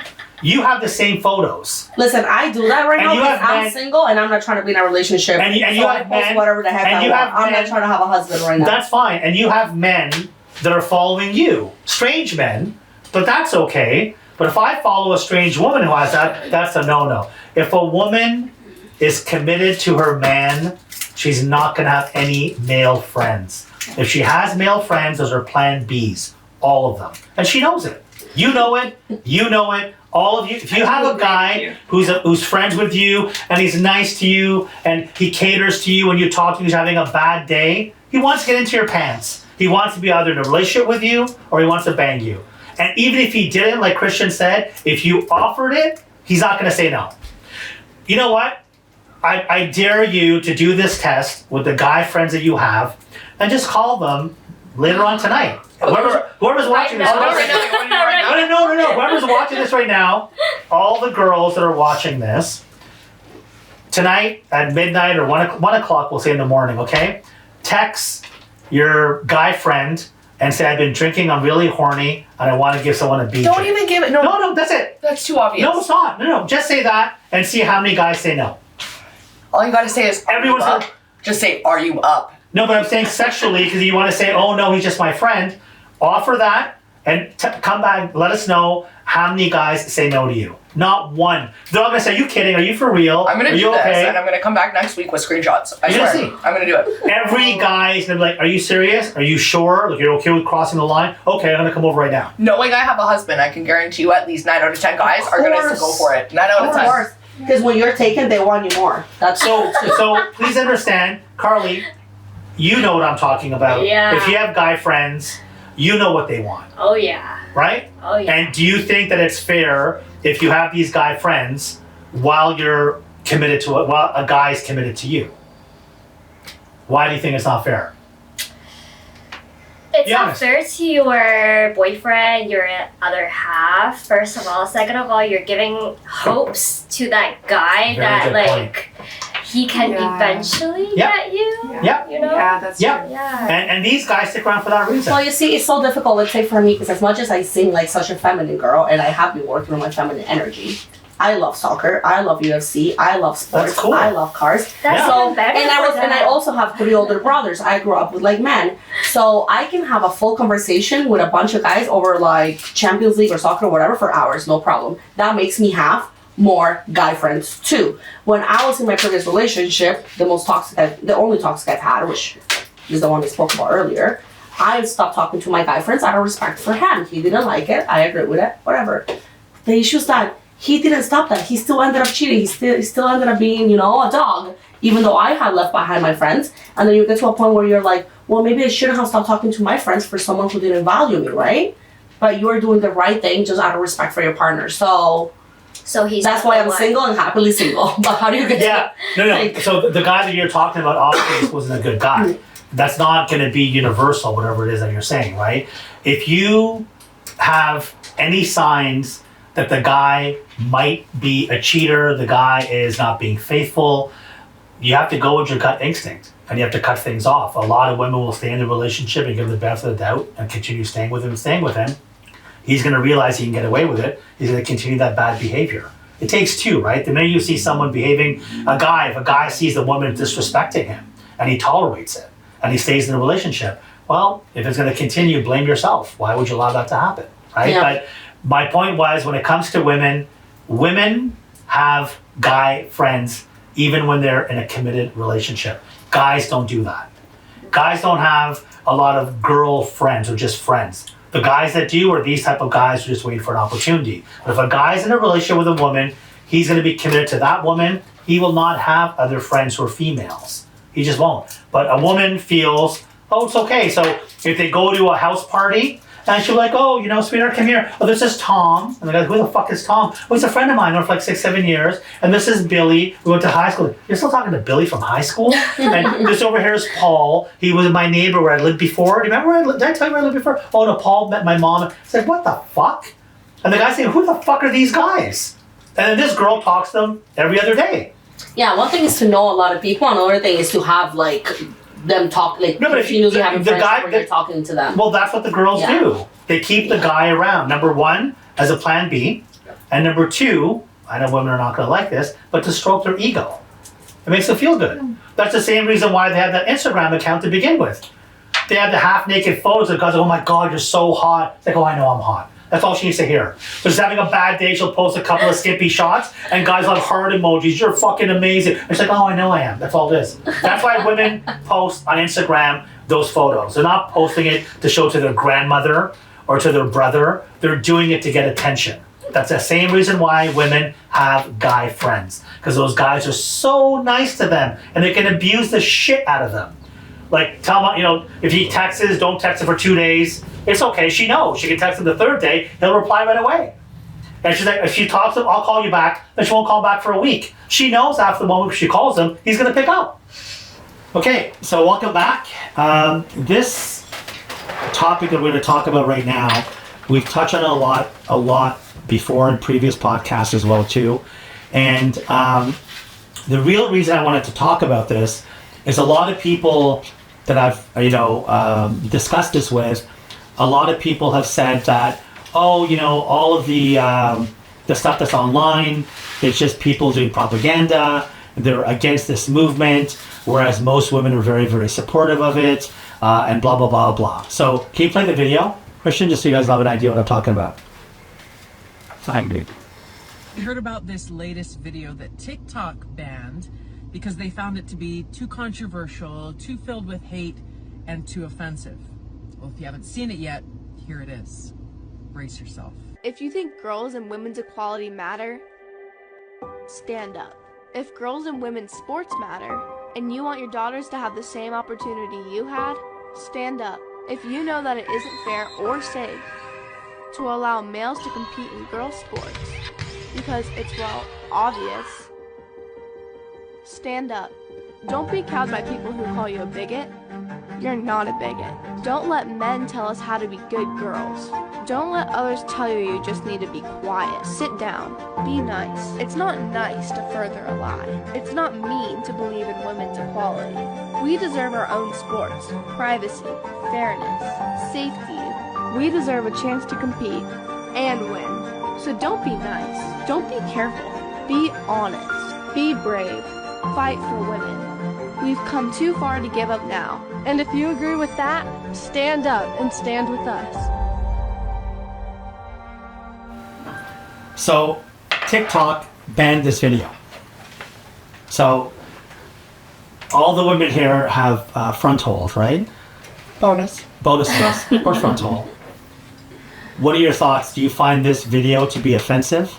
Right away, the first comment that I had read on it was something to the effect of a guy saying, like, women have been fighting to compete in men's sports since the 60s. Yes, that is true.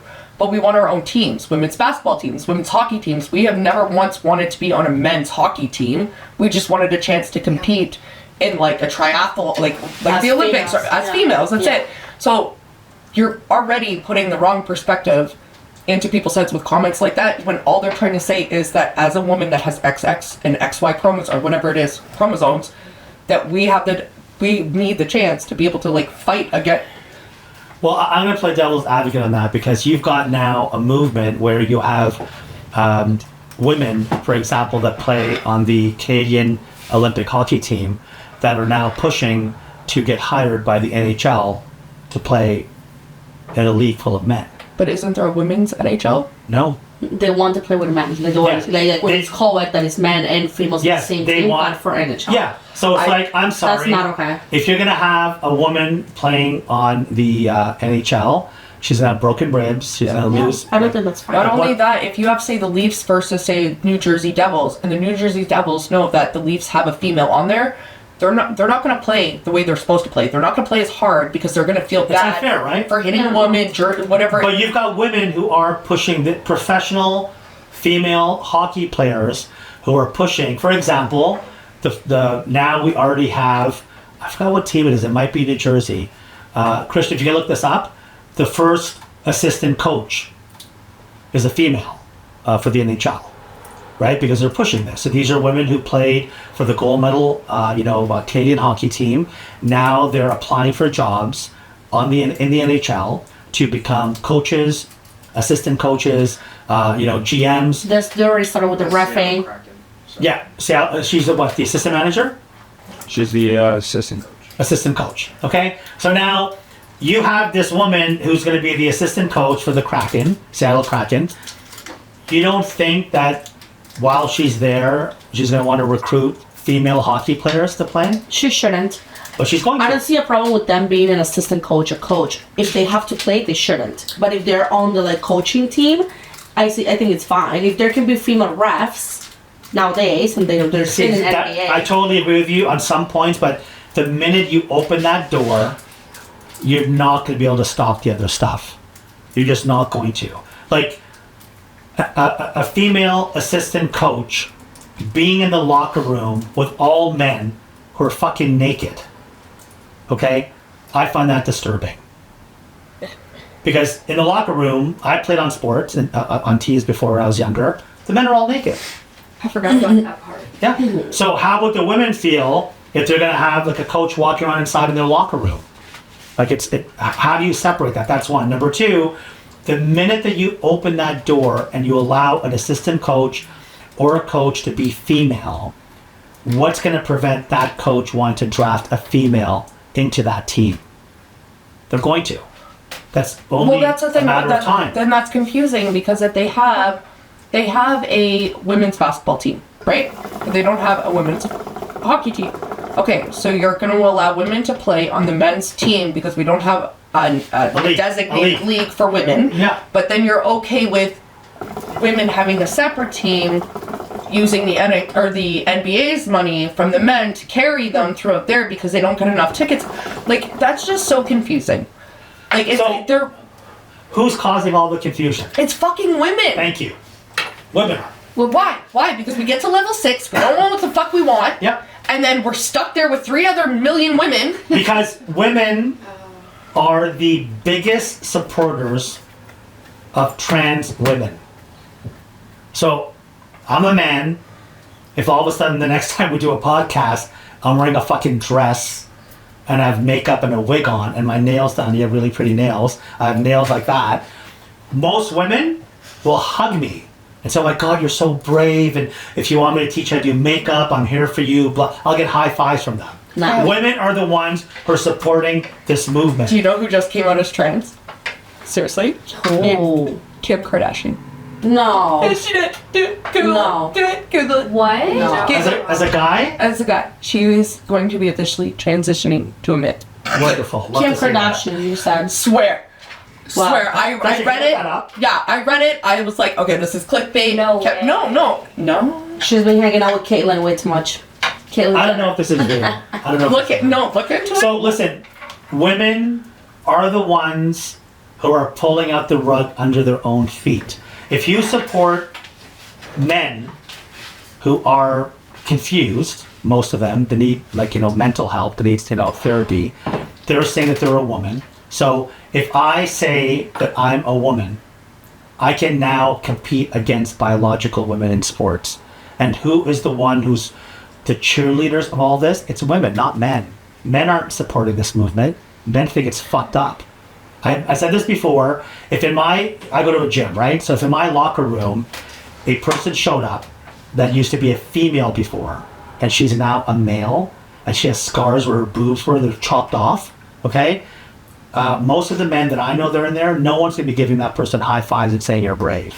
I'm I'm not sorry. gonna do that. Me neither. Maybe I'm like a few little percentage of women that you, but I don't support it. I do not support it. Very one few bit. women do. Very few women say what you guys are saying. No. Most people are afraid to say it because they don't want to come across as biggest, like they said in this. They don't want to okay? get canceled. They don't want to get canceled. They want to be looked at or attacked online about it. I know a lot of women that say they're against it, but in front of a trans person, you're all for it. Oh, of course. I've seen that myself as well too. Where they're against it. When I don't they see a disrespect them in person, but I don't tell them they're brave for doing what they did. No, but I'm And gonna I'm shut not a my religious mouth. person. I just think that If once it I does get get brought up, I will say it. Like, I will say my opinion in the sense that it's a process of elimination. You don't just jump to, this is what it is. no, but you're the minority. Yeah, and I get The that. That's what majority I of get women. that. So, a clear example. What's his name? The fucking guy who's her father. The Kardashian. Caitlyn Jenner. Bruce Jenner. Who was Bruce Jenner? Yeah, but no, it's Caitlyn. Caitlyn Jenner, when Bruce Jenner became Caitlyn Jenner, didn't she win Woman of the Year? Yeah, the she first did. year, in her 70s. So this person never gave birth, never breastfed, never had a miscarriage, Killed never a person. never went through menopause, and all of a sudden, because he became a she, they got this fucking plaque of being Woman of the Year. From who? Other women. Yeah. Other women are the one who nominated this individual. So now, because of that, you've got, if you look at, for example, in swimming, in the Olympics, right? Not in Paris, but in Paris they had a problem with the boxing, but there are some guys who say that they're women. They failed gender tests previously and weren't allowed to compete, but in Paris they allowed them to, and they beat the crap out of the women and won gold. They had swimming situations in the UK when they had competitions, and you had people who, this one guy who goes, his name is Leah. His original one was William, but he just used Lia from William and said he's a female now. And he beat all of the other women every single competition in swimming and created world records. And again, who's supporting this person? Women. So this message here is not for men. This message here is for you women to stop this bullshit. You can't have it both ways. Can't be, oh, I'm so sympathetic because, you know, if he feels like a woman, he is a woman. Okay, then don't fucking complain after. Don't complain if you go to the mall and you're in the bathroom and some grown-ass hairy man walks into the bathroom. Because you know in Canada you're allowed to do that, right? Mm-hmm. So I can walk, first of all, I don't have to say anything. I can just walk into a woman's bathroom. If someone stops me, I'm a man. No, I'm not. I identify as a woman. Like, no, you're a man. No, I'm a woman.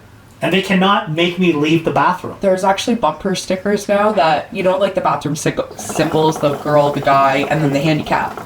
There's bumper stickers now that says, if you are a, and then it has the picture of a man, but you say you're a, and it has the picture of the bathroom on the girl, Woman. then you're going to end up using the, and it has the handicap picture. Stop. Because it's essentially men coming out saying, if you're gonna follow my woman, my wife or my daughter into washroom, You got a problem. You have and you're gonna say you're a female, then you're gonna end up in the handicap stall, no problem. Yeah. But this message for TikTok to ban it, it's bad. just like, that is absolute. There's nothing toxic about this message. Like, there are girls right now who play on certain teams. I brought this up before. There's a team in Colorado. It was high school girls who play volleyball. This guy, who was a guy the year before in his high school, now says that he's a female, and he would walk around, and the school accepted it. He was allowed to be on the team. He walks around, or she walks around in the girls' locker room naked with his dick out. So the girls now don't even shower after the game. They're afraid to. I think boundaries are being pushed in our culture.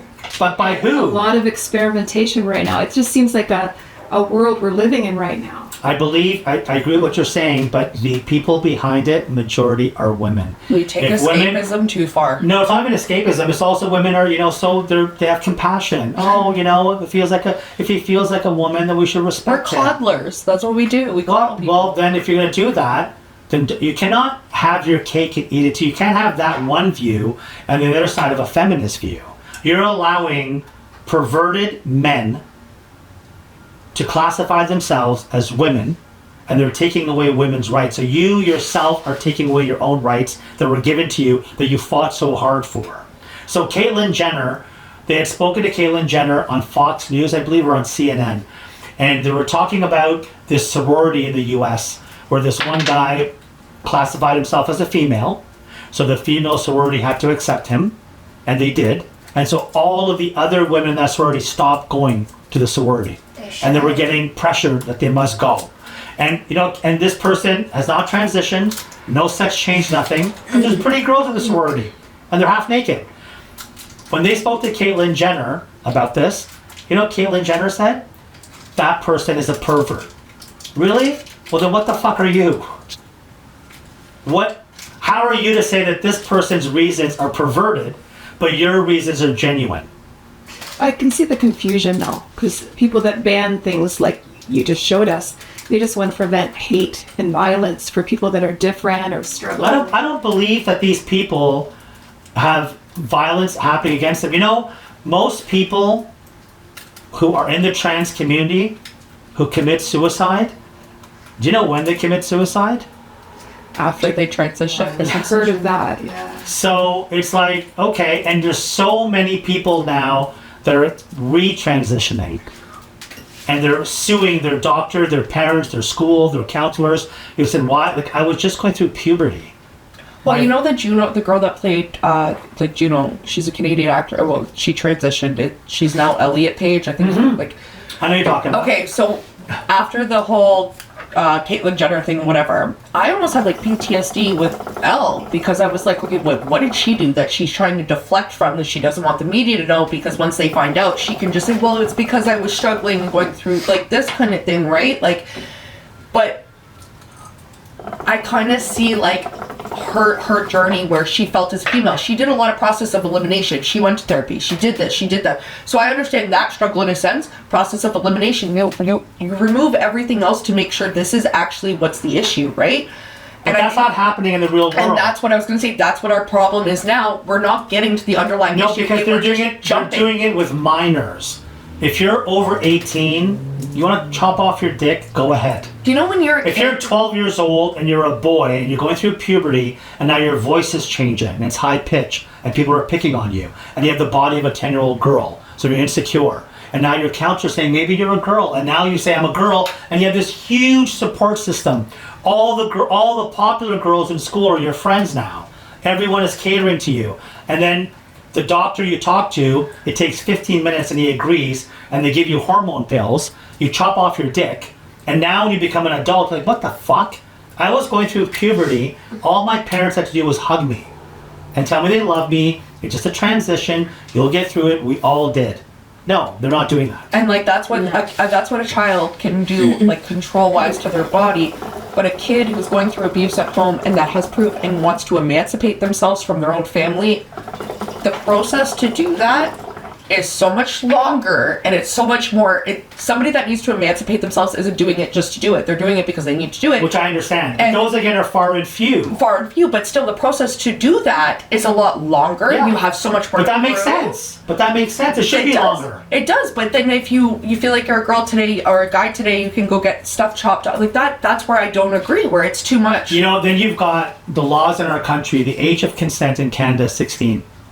So a boy cannot use his penis and have sex. They feel if he's 12 or 13, he's not mature enough to decide on having sex. But he's mature enough to chop it off. Like, what the fuck? Yeah. So this video, I'm happy that we played it. I truly believe that the message is targeting women, not men. Guarantee you as a woman that reported it. Yeah. Well, to get taken down. Could be. Guaranteed. Yeah. Because they feel, oh no, this poor individual, they're going, give me a fucking break. If you have a male who says he's now a female, and you said you watch MMA, do you know how much damage is in the cost of that female? No, well, we saw it in the Olympics with that, between Italy and the other. Yeah. Poor girl got punched so hard in the face, she literally had to quit. She went out and she quit. She lost. She lost and she said it. I've never been punched this hard in my life, and she's a boxer. But like, no shit, there's a dude punching you. It's not a female, it's a male. And of course, men have more strength. They're probably the same. I think the Olympics this year, same weight class. The Olympics this year were pathetic. I hated I don't ever watch them that much, but oh my. Or even Australia. Even the beginning of it, when they did like the Last Supper, that was horrible. And all of them were like transgenders. Like, why are you trying to teach your kids nowadays? Why are you trying to normalize it so much? That's the issue. Why in Canada, this whole transgender movement is a part of school now. I mean, I don't see any other flag that goes up on the same pole of the Canadian flag aside from the Pride flag. Yeah. On Pride Month, even churches are putting some of them up nowadays. Yeah. Well, Catholic schools are doing it. Yeah. So it's like, well, what about like Black Lives? What about I don't know, a Ukraine flag or a flag for Afghanistan? Yeah. Or people who are suffering. So in sports, you couldn't use flags for a while, like because of the whole war between Ukraine and Russia, but you can have the Pride flag all over the place. Everywhere. How does that make sense? It's the new world order, sadly. Yeah. Can we play the last video? Because this last video is really funny.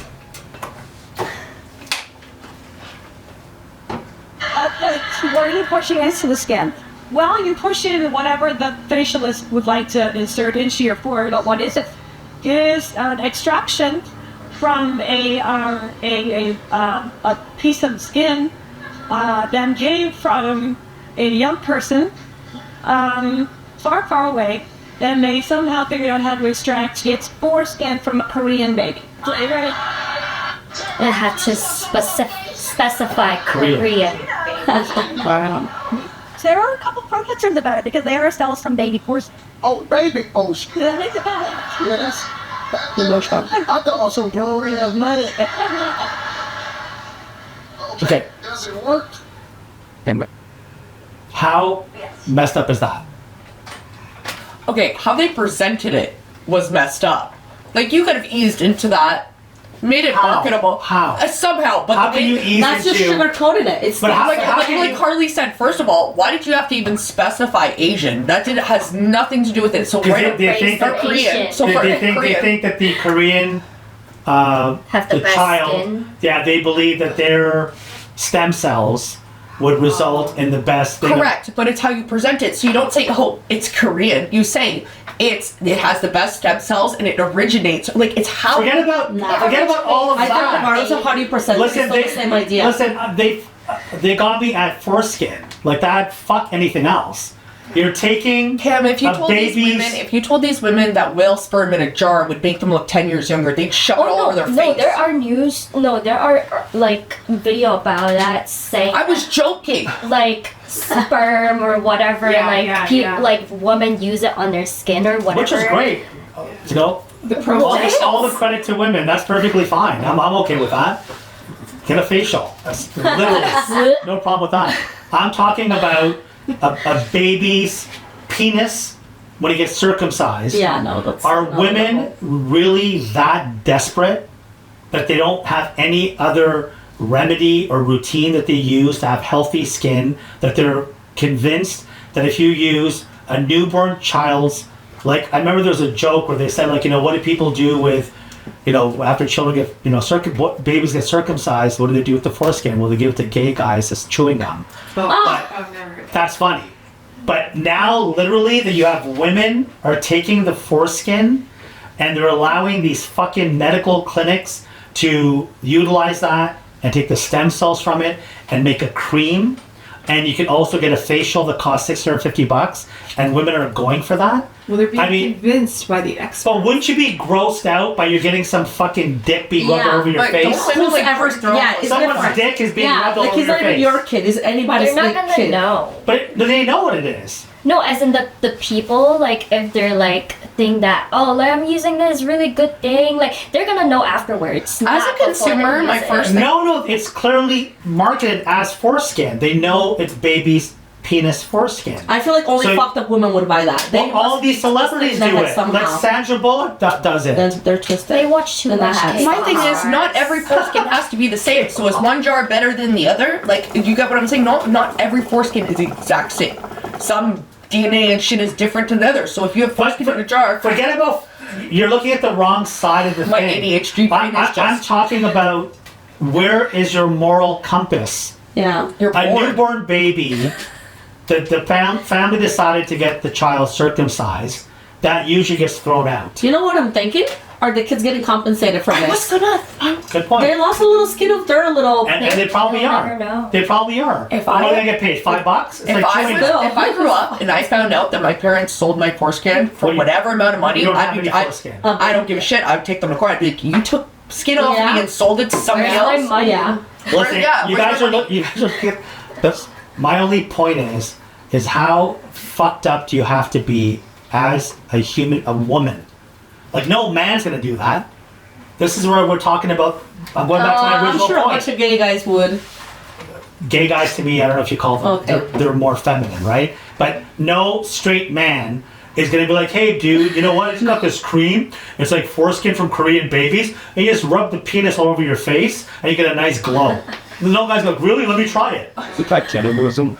Yeah, to me, it's almost like being like a pedophile. Okay, so funny story. One time, funny story. I was driving my grandparents' car. Somebody stopped too quickly. I ended up hitting like the curb or whatever. So I ended up getting like a scar on my eyebrow, right? And the doctor told me eventually to go away. I was living with my grandparents at the time. My grandfather comes up to me, gives me a jar of cream. He's like, try this. This really helped me after my surgery. That's all he said to me. Great. I was rubbing it. It actually helped. This shit actually helped. It was helping clear up the scar, whatever.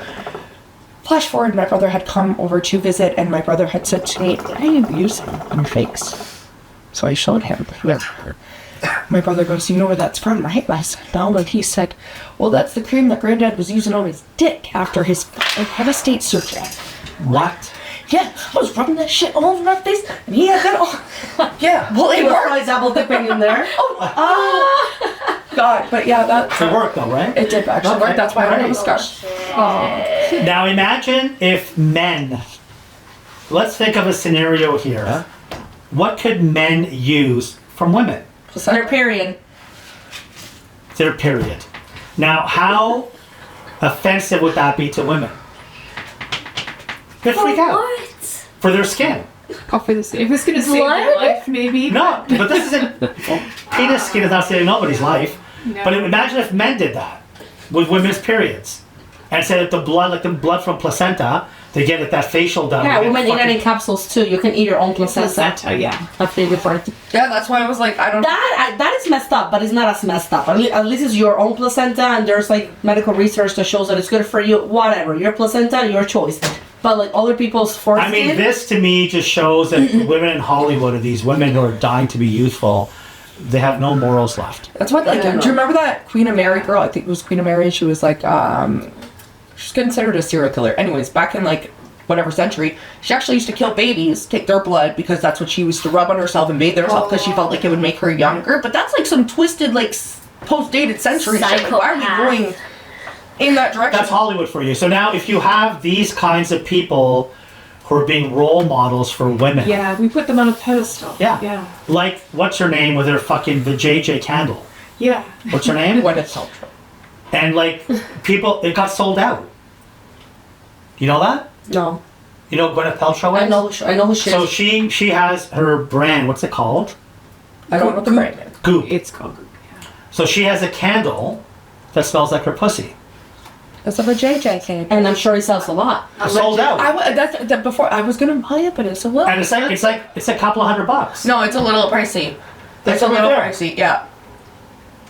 I think it's a couple $100. Well, it's like kind of the same. Have you guys heard about like women using their own odor to like put it behind their ears as like perfume to attract That's a What is pheromone. wrong with women? to attract men? Like, I'm sure a lot of men will like that though. no. No. I just told you men are really simple. A bacon burger in the purse. There you go. Oh, a man is like, if you tell a man, come to my house, I'm gonna make you a sandwich, he's gonna go to your house. Like that. Like, you make me a sandwich? Okay, I'm coming over. Like, you don't need to go through rubbing fucking penis skin on your face or your vajayjay smell all over your neck. Like, a man doesn't care about that. You could put a little gasoline in them. That might get him going. Imagine or if you did water that. oil, really. Water oil will get me going. Like, imagine if you did that, and then like your guys are dating, and like 6 months later, you're like, it was because I like put the JJ scent there. And the guy's like, What are you talking about? And then you told him, He'd be like, grossed out. he would be like, imagine that, and he'd be like, oh. Yeah. Yeah. Like that just like This is my point again. Women are confused, and these women who are role models are confusing them even more. It's like witchcraft. all you need to do is look nice and have a nice attitude, right? And smell good. That's it. For even fuck the smell. Just look nice and have a good attitude. That's all a man needs.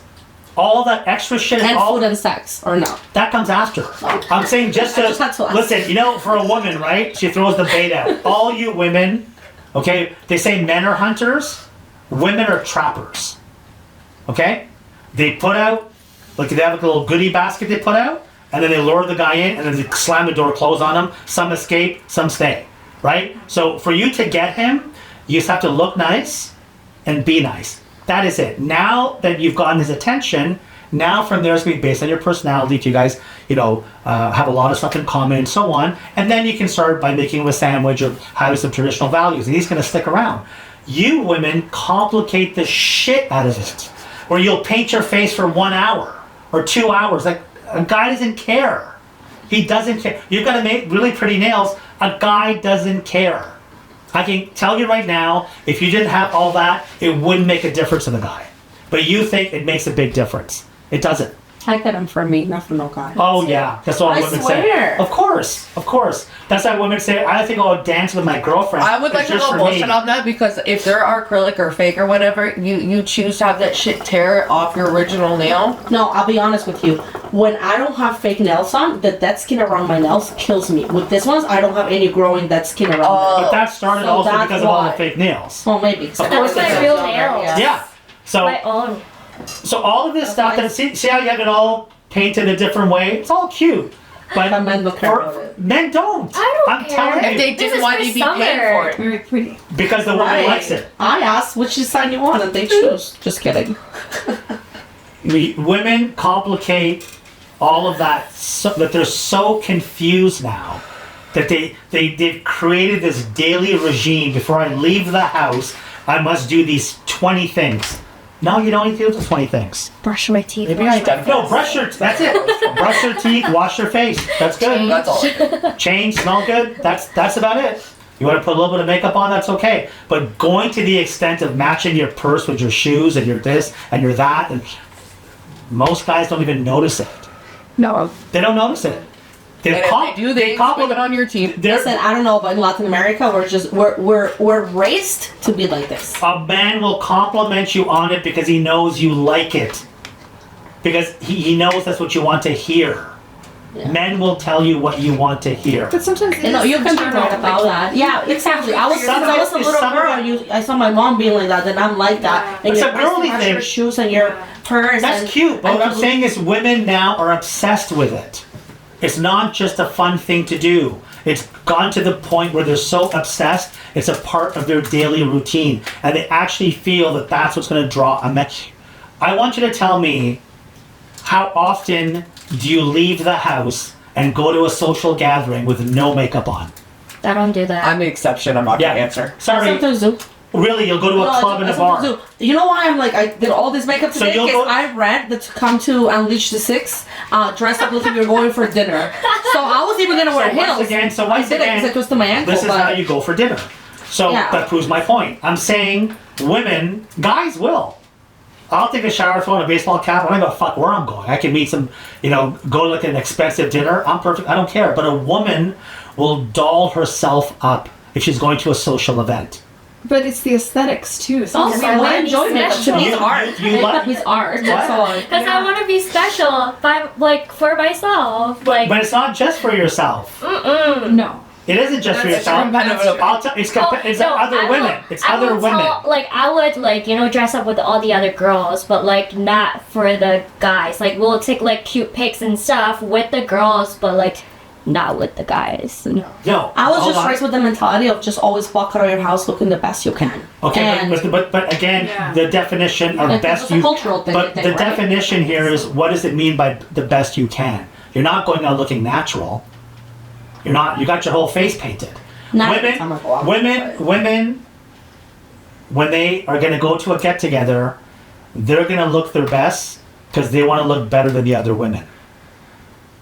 I actually agree with that. That's why I don't think I So go they to a lot want- of social events. they because don't- I get that competitive They nature. maybe not better than the other one, but they want to look good enough, right? But there are some women who will doll themselves up because they want to be the hottest girl in that If you're room. competitive. Otherwise, you appreciate the other woman, what she's done for the You do, night. but What did I say to her when we were there on break? Yeah. I looked at her and I was like, "You're so beautiful." I was You know, like, women- you have women- such beautiful you know what? I'm features. Did I not sorry. say that to you? I gotta say this: women are the fakest with other women. Holy I'm not- shit!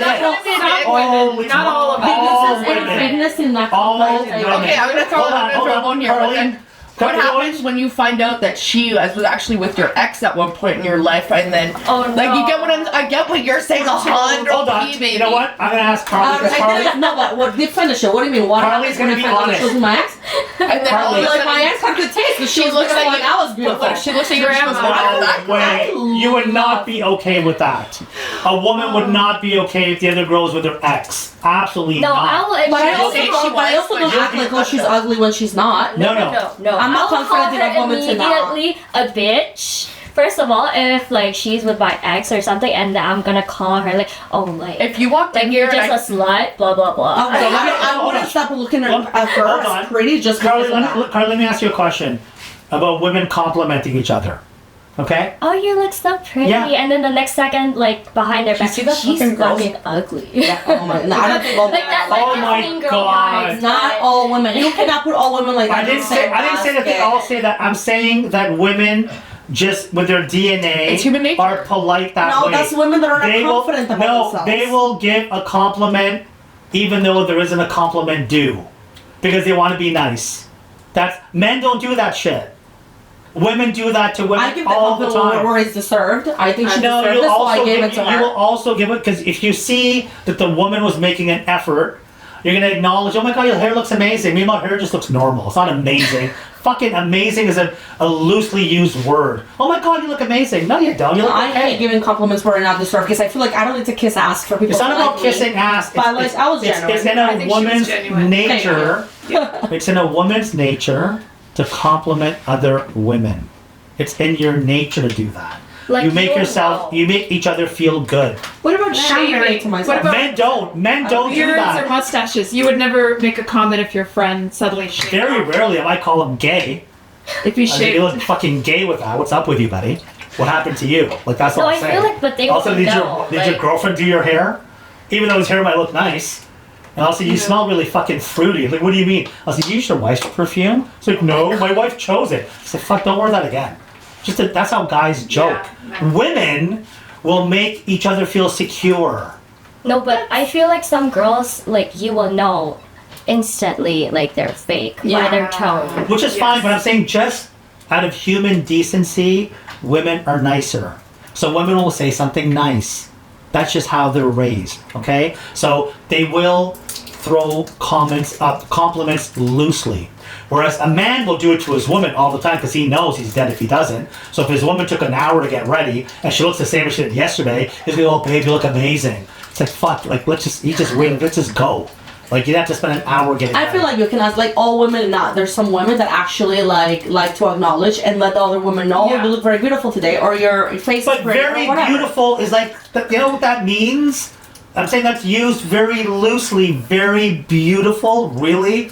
Very Because beautiful? For me, like beauty is not based on looks. It's like it's everything. Oh my Right? So when you're God, saying your you're hair so looks beautiful, amazing. But then you hear this girl talk, and she'd be like, "I killed puppies on the weekend."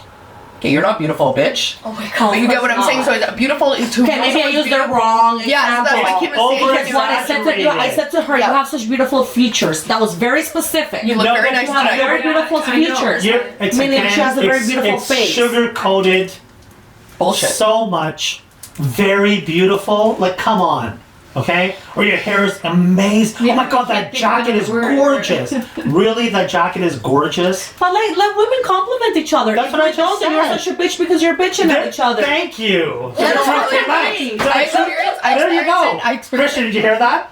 Women compliment each other because if they don't, because they're being bitchy, because they don't. So you prove my point that No, women... no, I'm saying, but if you do, it's wrong. But if you don't, it's wrong too. No, I'm saying yourself. women... Do what you want. Be yourself. Yeah, let women be themselves. Women throw around these incredible compliments loosely. They use these words like amazing or incredible or so beautiful. That's all I'm saying. Men don't do that with each other. They never will. Unless he's gay. You're like, oh my God, your jacket's amazing. He's got that feminine shit in him. But like straight guys, they're like, oh my God, your jacket's amazing. If a guy said, I'd punch him in the face. Like, what the fuck is wrong with you? Don't talk to me that way. What about, oh, you look like you've been... Like, when I'm gonna walk away, you look at my ass? Is that what's gonna happen next? And you're fucking complimenting my jacket so much? Guys don't do that. Women overdo it with each other. They do. So now that woman who painted her face for 2 fucking hours thinks that she looks amazing. Meanwhile, the woman should say, you make us a little bit heavy, babe. You don't have to fucking put on so much. You've got beautiful skin, tone it down. The girl might go bitch, but next day she'll think, maybe I shouldn't put on that much makeup. That takes a close friend. I think everyone has a mirror. That takes a close friend. Everyone has a mirror, so nobody should say like, oh, you should change those lashes, if it's a close friend, I truly believe that friend should tell you. If it's a close friend, yeah. Hey, if a woman looks like a clown, her friend should tell her. Yeah, if it's a close friend, yeah. But not if you just meet a woman and you're gonna tell her like, oh, your lashes are too long. But then don't give her a sweet compliment. She looks amazing, because then she's gonna think that. No, and the next. No, but you do that. I just said my comment was genuine, and she felt it genuine, and it was genuine. Because I've had friendships that I have not liked, and I've told the girls, I'm like, why do you need to go around kissing ass? And every time you see someone saying something like, oh, your purse is so beautiful, your hair is so beautiful. Like, I think what Cam was saying, like, generally... To open conversation, you don't need to compliment someone. I've known people that do that. To open conversation, women, that's how they start conversation. Well, like, for example, I work retail, okay, and I have a lot of female customers, and I have regulars and non-regulars. And a lot of the time, I get, oh, your hair looks amazing today. Okay. Bitch, I just rolled out of bed. I did not even brush my hair. I brushed my teeth. Oh my God, your pants look amazing. Hilarious. I've been wearing the same pants 2 days in a row. The ass is sagging because they haven't been washed. So who are you trying? Do you want a discount? Yep. What do you want? Let's get to the point. When I work retail, that's when I say, oh girl, you look so good. Who's looking good? Now I just know what you look like when you're lying. This is social etiquette for women. Yeah. The social etiquette 101. When you first meet someone, I saw you girls do it. You're making us feel defensive, though. But I sorry, it's reality. I saw you girls the minute you saw each other. A compliment had to come out. It could be genuine. Like again, genuine is fine, but you guys sugarcoat it so much that individual now feels that the way I did my makeup, the way I did my eyes is really amazing. I'm gonna make sure I continue doing that because I got 5 compliments today. Yeah, they overdid the compliment. Are you talking about today? Yeah. Today, when you girls saw each other, you guys were complimenting each other. No? Yeah. I walked into the room, I went dropped off my purse. And you complimented her right away? After we had already talked like 3 or... We've been talking already for a while. Hold on, for what? How long? We have talked about like her background. For how long? Not for an hour. But it's not like I had to say that to open conversation. But it was still a part of that because this is how you women warm up to each other. Cam, that's how women are. It's not a bad thing. You women warm up that way with each other. Look at this guy. I went out for a cigarette, right? They went in the room. I went out for a cigarette. When I came up, what's the first thing Lola said to me? The first thing you're so good on the podcast, like, and I was like, dude, you don't have to. I said, when you walked in here, Lola complimented your top. Yeah, see, right away. See, listen, I'm not saying it's a bad thing. No, but you're right. Women, I think it's like an icebreaker for women. No. It's like you're not saying it's a bad thing, but it also should not be seen as a non-genuine thing always because it's not non-genuine always. To make yourself feel better. And to make the other person feel better. I think it's an icebreaker for women. That's what it is. The other woman is a bitch. Yeah. Like, oh, like, you look nice today. I never did the same thing. Someone being a bitch, I don't compliment. Yeah, you know what I mean? So I think it's like a feeler for women to be like, how is this girl's personality? You know, guys will do is say, fuck, nice car. The guy will say that because the car's not a part of him. It's a car. Yeah. It's not like he's wearing the car. He'll say that. That was like a third discussion when I first met Cam was about his car. Yeah, so that guys do all the time. But that car is not the guy. It's a car. He likes the car not because of me. He likes the car because he likes the car. But women, when they compliment, it has to do with a personal thing about the woman because that's how you girls interact. Okay? You know, women, and I'm going to continue this rant now because I've got you girls going. Yeah. Women have a very hard time having a female friend, a best friend. Okay? Because most women hate other women. They don't love other women. They don't like other women. That's the reality. Most women don't have extremely close friends. That's why they bond better with men, because men are real and they speak rationally where women speak emotionally. So a lot of it is fake, and women know that. There's envy, jealousy, this, that, criticism, whatever. Men aren't like that. So you women, you know it. There's cattiness that's there. Some of you might not have it, but you are definitely aware of it. And you have friends that are catty. So we should have male friends. No. What I'm saying is, unfortunately, guys have better friends than girls do. That's the truth. Guys, Christian, do you agree? Guys have better male friends than women have female friends. I think it takes two confident women to be. Oh, good luck with that. When two guys fight and they have an issue, what do? They go out, they duke it out. Or they won't even duke it out. They'll talk it out, they're done. Whatever. But females are mental terrorists. We will take you down. We'll make you think we're your friend, and then we're gonna get you to get back with your boyfriend so we can take that boy. Yep. We are devious. We're devious. We're schemers. That's just how it is. Men will be like, this is what I want. All right, you have last friendship, my current friendships with ladies have been working because when we have an issue, we talk about it. What about your last friendship? I didn't live here my whole life, so most of my friendships have ended because I moved from one place to another. Women have the power. Now I have friendships where we're like, oh, any issue happened, maybe we had a couple drinks and we got catty for some reason, attitude issues. We talk about it and we're like, listen, you have an attitude issue, maybe you have this issue, but we love each other. But wait until you have a real issue, and we'll see how that friendship lasts. Women have got so much power. That's why I made that statement before, that a woman can take a peasant and turn him into a king, and take a king and turn him into a peasant. A man cannot do that to a woman. Women can do that. They have so much power. And what women do with other women, they know the power that they have, and they know the power that the other woman has as well too. And they gauge it. And then they know how to respond to that woman and how to interact with that woman. Because that's how women are. Women are very smart. They have intuition. They're very, very good. And the problem with that is because they have the intuition, they overthink shit. And then they confuse themselves. Men don't have that intuition. Men are stupid. Men, that's why if you got a guy, it's not hard to trap a guy. It's really easy. It's hard to get like a best friend Yes. for a girl, but they can still have some. Some girls to hang out in your posse, no problem. But not best friend that you're gonna open up and share everything with. I did.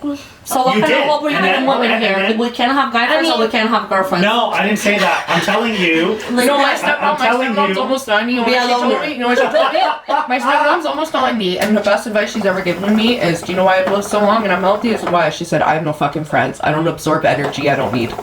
Yeah, I give my circle. You know what the best situation is when it comes to, and I want to talk. I remember now when I talked about this. We ended this when you were going to comment. The best relationship. We're talking straight relationship. So, guy girl. The best relationships are the ones that are based on a friendship. If you have a friendship with your partner, what happens then is you have compassion, you have empathy, and you have mercy towards that person. And now that individual can communicate with you about anything and everything. If your relationship starts off as he's my boyfriend, I'm his girlfriend, or he's my husband, I'm his wife, because of that part about the friendship, you can't touch that area at times because you have a role as a wife, right? So some things you don't want to share with your husband, you might hurt his feelings. But if you start, even if you start dating someone, but you focus on the friendship first, not the part about boyfriend, girlfriend, or husband, wife. You build that friendship. That person should be your best friend, and vice versa. Because you're going to be genuine to each other. If you don't have that friendship in a relationship, you're never going to be genuine to your partner. You're not going to share your deepest, thoughts and emotions, what you really feel. Because you're going to be worried about that person. You might hurt that person's feelings. They might judge you. It might damage the relationship. But with a friend, you should be able to do that. And if you have that friendship, when your relationship goes through hard times, you will have compassion for that person and give them the benefit of the doubt because they're your friend. That's why there's friend in boyfriend and girlfriend, because you should be friends before anything else or while dating. What if I don't identify as a girl? That's what he says. Then you've got a problem. So if a woman, you're saying a woman cannot have a guy friend or a girlfriend, the ideal person that the woman can be the closest with is her partner, her significant other. and vice versa. For sure, we should be each other's like partner in crime, best friend, and everything. That should be I the agree person with that you can be genuine with, because it is very, very hard for women to find a best friend. Sorry to say. Nope. And I can guarantee to you, the friends that you do have right now, who you think you're good friends with, you know you can say certain things to completely ruin that relationship. If you actually spoke your mind and said the truth of what you really thought about them in some areas, you know that friendship will be doomed. Lola, am I right about that? Oh, you're completely right. Like, yeah. You have some friends, you have your real view on them that you keep to yourself completely, and then you have the view that you have so you can have the friendship with them. Yes. If you actually told them what you really thought about them in all areas, that friendship is over. I have a friend right now that I only shout out to you, bro, when you see this.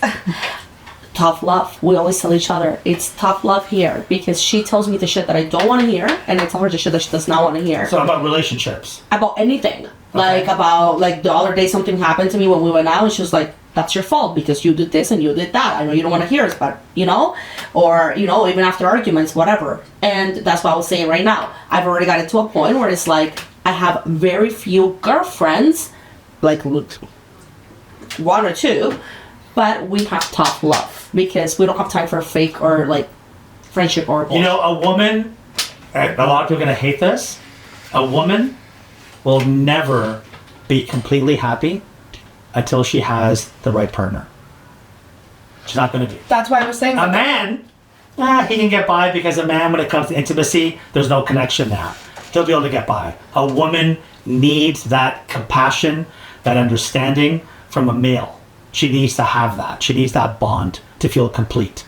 A man will feel incomplete as well, but a woman is going to have a harder time surviving as she gets older, because the loneliness is going to kick in more. Men are loners. A woman wants to nurture. She wants to take care of someone, and then she wants the nurturing in return as well. She wants to be taken care of. Why do spinsters live longer? What do you mean by spinsters? Never married, never kids. They seem to live the longest. I don't know. They might be really bitter. No turmoil in the body. Maybe lack of stress, because in a relationship you have to go. But I'm saying a woman, and you're all women here, and if you're in a relationship, when you're in a relationship, in a secured relationship, like you're engaged now, you feel complete. Yeah. Right? Yeah. Than when you were single. Well, yeah, duh. Yeah. You feel more complete, right? Because you've got a partner now, you have a life partner who's committing to you, you've got a future ahead as well too. You're good. You're ready to move forward. Whereas a woman who doesn't have that, she's missing that other half, And women really don't like hearing the part about, in a relationship, a woman is the helper for the man. Like, well, why the fuck do I have to be the helper? Like, a woman is the assistant of a man. And they're like, why? Why do I have to be his helper? I was actually about to say that before you even said this. We have a saying in Spanish, I don't know if in English it can translate it. It says kind of like, behind a great man, there's a great woman. Mm-hmm. And I actually don't find anything wrong about being like a helper for my man. But a lot of women hate that. Because sometimes I've had situations where I'm like with a guy in that relationship and like he's struggling to make the right decision and like we're the brains for some things, like men somehow do need a woman with them. Not do, they definitely do. For a man to thrive, it's going to be a lot easier for him if he has a supportive woman. Now, the helper part, if you're a religious individual, God is your helper. So a woman being a helper is not a bad thing. That basically means that God has put women on earth to be a representative of him to help man. So that's a beautiful thing. But women look at it like, why am I his assistant? No. Why is he not my assistant? No, it doesn't work that way. A man, if he has a strong woman supporting him, he's going to be able to get through all the tougher times, and he's going to want to go out to battle for her. Mm-hmm. But if he has a woman that doesn't appreciate him, he's not going to want to go out to battle. He's going to do the bare minimum. He's going to be pissed off. So if a woman has a supportive man, she's complete. And that's when she's They make a team. But that's when she's the happiest. It goes back to the same topic. The man, provider, protector, the woman nourishes. She waits at home and hears his rough day from work or gives him a massage, whatever it is. But it's a team, support each other. But women today, in the society that we live in, have this attitude they don't need men, and all they need is their girlfriends. No, you don't. That's why you're miserable. That's why you're bitchy. That's why you're whatever. If you understand that you need a man, of course, a man needs a woman as well too. But the sooner you acknowledge that, the sooner you're going to be able to try to achieve that. But if you're in denial and keep saying, I don't need no man, okay, then keep being miserable. It's okay if the woman's saying that at the moment while she's working on herself too. 100%. Because like that's my case. After 4 years and a half of a toxic relationship, now I'm very happy single right now. Why? Because I'm working on myself. I'm happy alone right now. I don't have to go out to be happy and not be miserable at home. I can spend the whole night on a Saturday night at home. No, but down deep inside though, you do still want... Oh, of course. I'm working on myself, so when that right person comes into my life and I could recognize it, and I can give my best self to that person. No, I agree. But again, down deep inside, you do want to have a meaningful relationship, right? Because then you feel complete. Yeah. Without that, if you're talking about women who have no kids and just focus on their career and stuff, most of these women are depressed as shit. They don't like their lives because they feel empty. They don't have a man, they have no kids, they have a career, they make money. What's the point of all that? How many shoes are you going to buy? How many expensive dinners are you going to go out to come back home to an empty house? Who wants that? Right? Women don't want that. The same thing with a man as well too. A man wants to provide for a woman. It's in his DNA. You can't take that away. He wants to protect a woman. And if he's not able to find that, he's missing out as well too. So it's so much nicer when both sides acknowledge what it is that they need, and opposed to being in denial and I'm a tough bitch, I don't need a man. Yeah, great, you're a tough bitch, but you need a man. And stop being a bitch, right? The longer you're gonna be a tough bitch, you're not getting a man. Be a woman. Be a delicate woman. Men like women because they're delicate and they're gentle. They don't like them because they're butchy and aggressive. That's a gay guy who wants another guy to play the man role. But a strong, confident man, he doesn't want a woman who's going to challenge him all the time with every single thing. Who the fuck wants that? It's a headache. He'd rather be alone. Right? Sorry about lecturing you guys. Oh, that's true. So I think we're going to end this on this note. Do you guys have anything to say at all? No, thanks for having me. I certainly hope that anyone who watched this podcast is going to promote that video that we showed about TikTok, that video that they're banning. I really hope that a lot of people post on it, including all of us, post on your social media, because I feel that message is really important for the next generation. The girls right now who are young, who are 8 years old or 10 or 12, imagine their future. If you have a daughter and she plays tennis and she's 10 years old, by the time she's going to be 16, she's going to be competing. She's going to be competing against a fucking guy. She has no chance in hell in beating him. If she's a swimmer. That's going to kill sports. Yeah. No, but they're going to still do it. They're going to still allow it. That's what's happening. So the message has to come out from women, not men, because men aren't the ones who are pushing this. It's women. Women have to be the one who have to speak up against it. Imagine these girls who have a lifelong dream and they've been competing for 15 years. And now they're 21 or 22. And they finally get a chance to go to the Olympics. And there's some fucking person beside them who identifies as a female, but still has a fucking penis. His shoulders are broader, he's got more muscles, and they're gonna swim against that person. There's no way that they're gonna beat him. You guys know who Venus Williams is? Yeah. The tennis player? So I think she was on The Tonight Show. And I think it was Jimmy Fallon. And he asked her, what do you think if you were to compete against, some of the top tennis players? She went, no fucking way. She went, even a guy who places 700, the 700 best tennis player, will demolish me on the court. Because you cannot, it's not because I'm saying that, men are just, it's because our DNA is different. First of all, our lung capacity is different. We can take in more oxygen, which is what your muscles need. So most men can pretty much beat up any woman. And that's what's happening. That's where this is headed. These poor young girls, what's their future? In sports, in competition. It's bullshit. I mean, women fought so hard to get equality. Now you have it. You want to be equal with men. So these other fucking men snuck behind the fence and are coming around saying, I'm a woman. And you're like, okay, come on in. Come on. What the fuck? You fought for this for so hard. And look what's happening in prisons. You guys know what's happening in Canadian prisons in the US. Do you know what's happening? Men who are being arrested and they're being charged and they're going to be sentenced to 3 years or 4 years in jail, while they're being sentenced, to tell the judge, I'm a female. And they're automatically being put into a female prison. Oh yeah, I've heard of it. It's happening in Canada. And the women are getting raped. Yep. And all you have to say is I'm a female. There's no identification. There's no test you went through. How's nobody stopping this? Because that's the stupid, everything is based on feelings now. So I feel like a woman, okay, the judge go, okay, put him in a female prison. So they had an incident where they had a woman who, she was a woman before, she transitioned into being a male. She got a prison sentence, so the judge put her in a male prison. And she gets beat up every fucking day. And she's begging and pleading with the judge to put her in a female prison. He said, no, you identified as a male, that's your fucking problem. You felt like a male? Okay, well then go hang out with males and see what happens. Prison ain't the same thing as going to the Olympics. They're gonna pamper you. They're gonna kick the shit out of you and rape you with knives. You know, so this stuff has to stop, you know? And that's it. Thank you.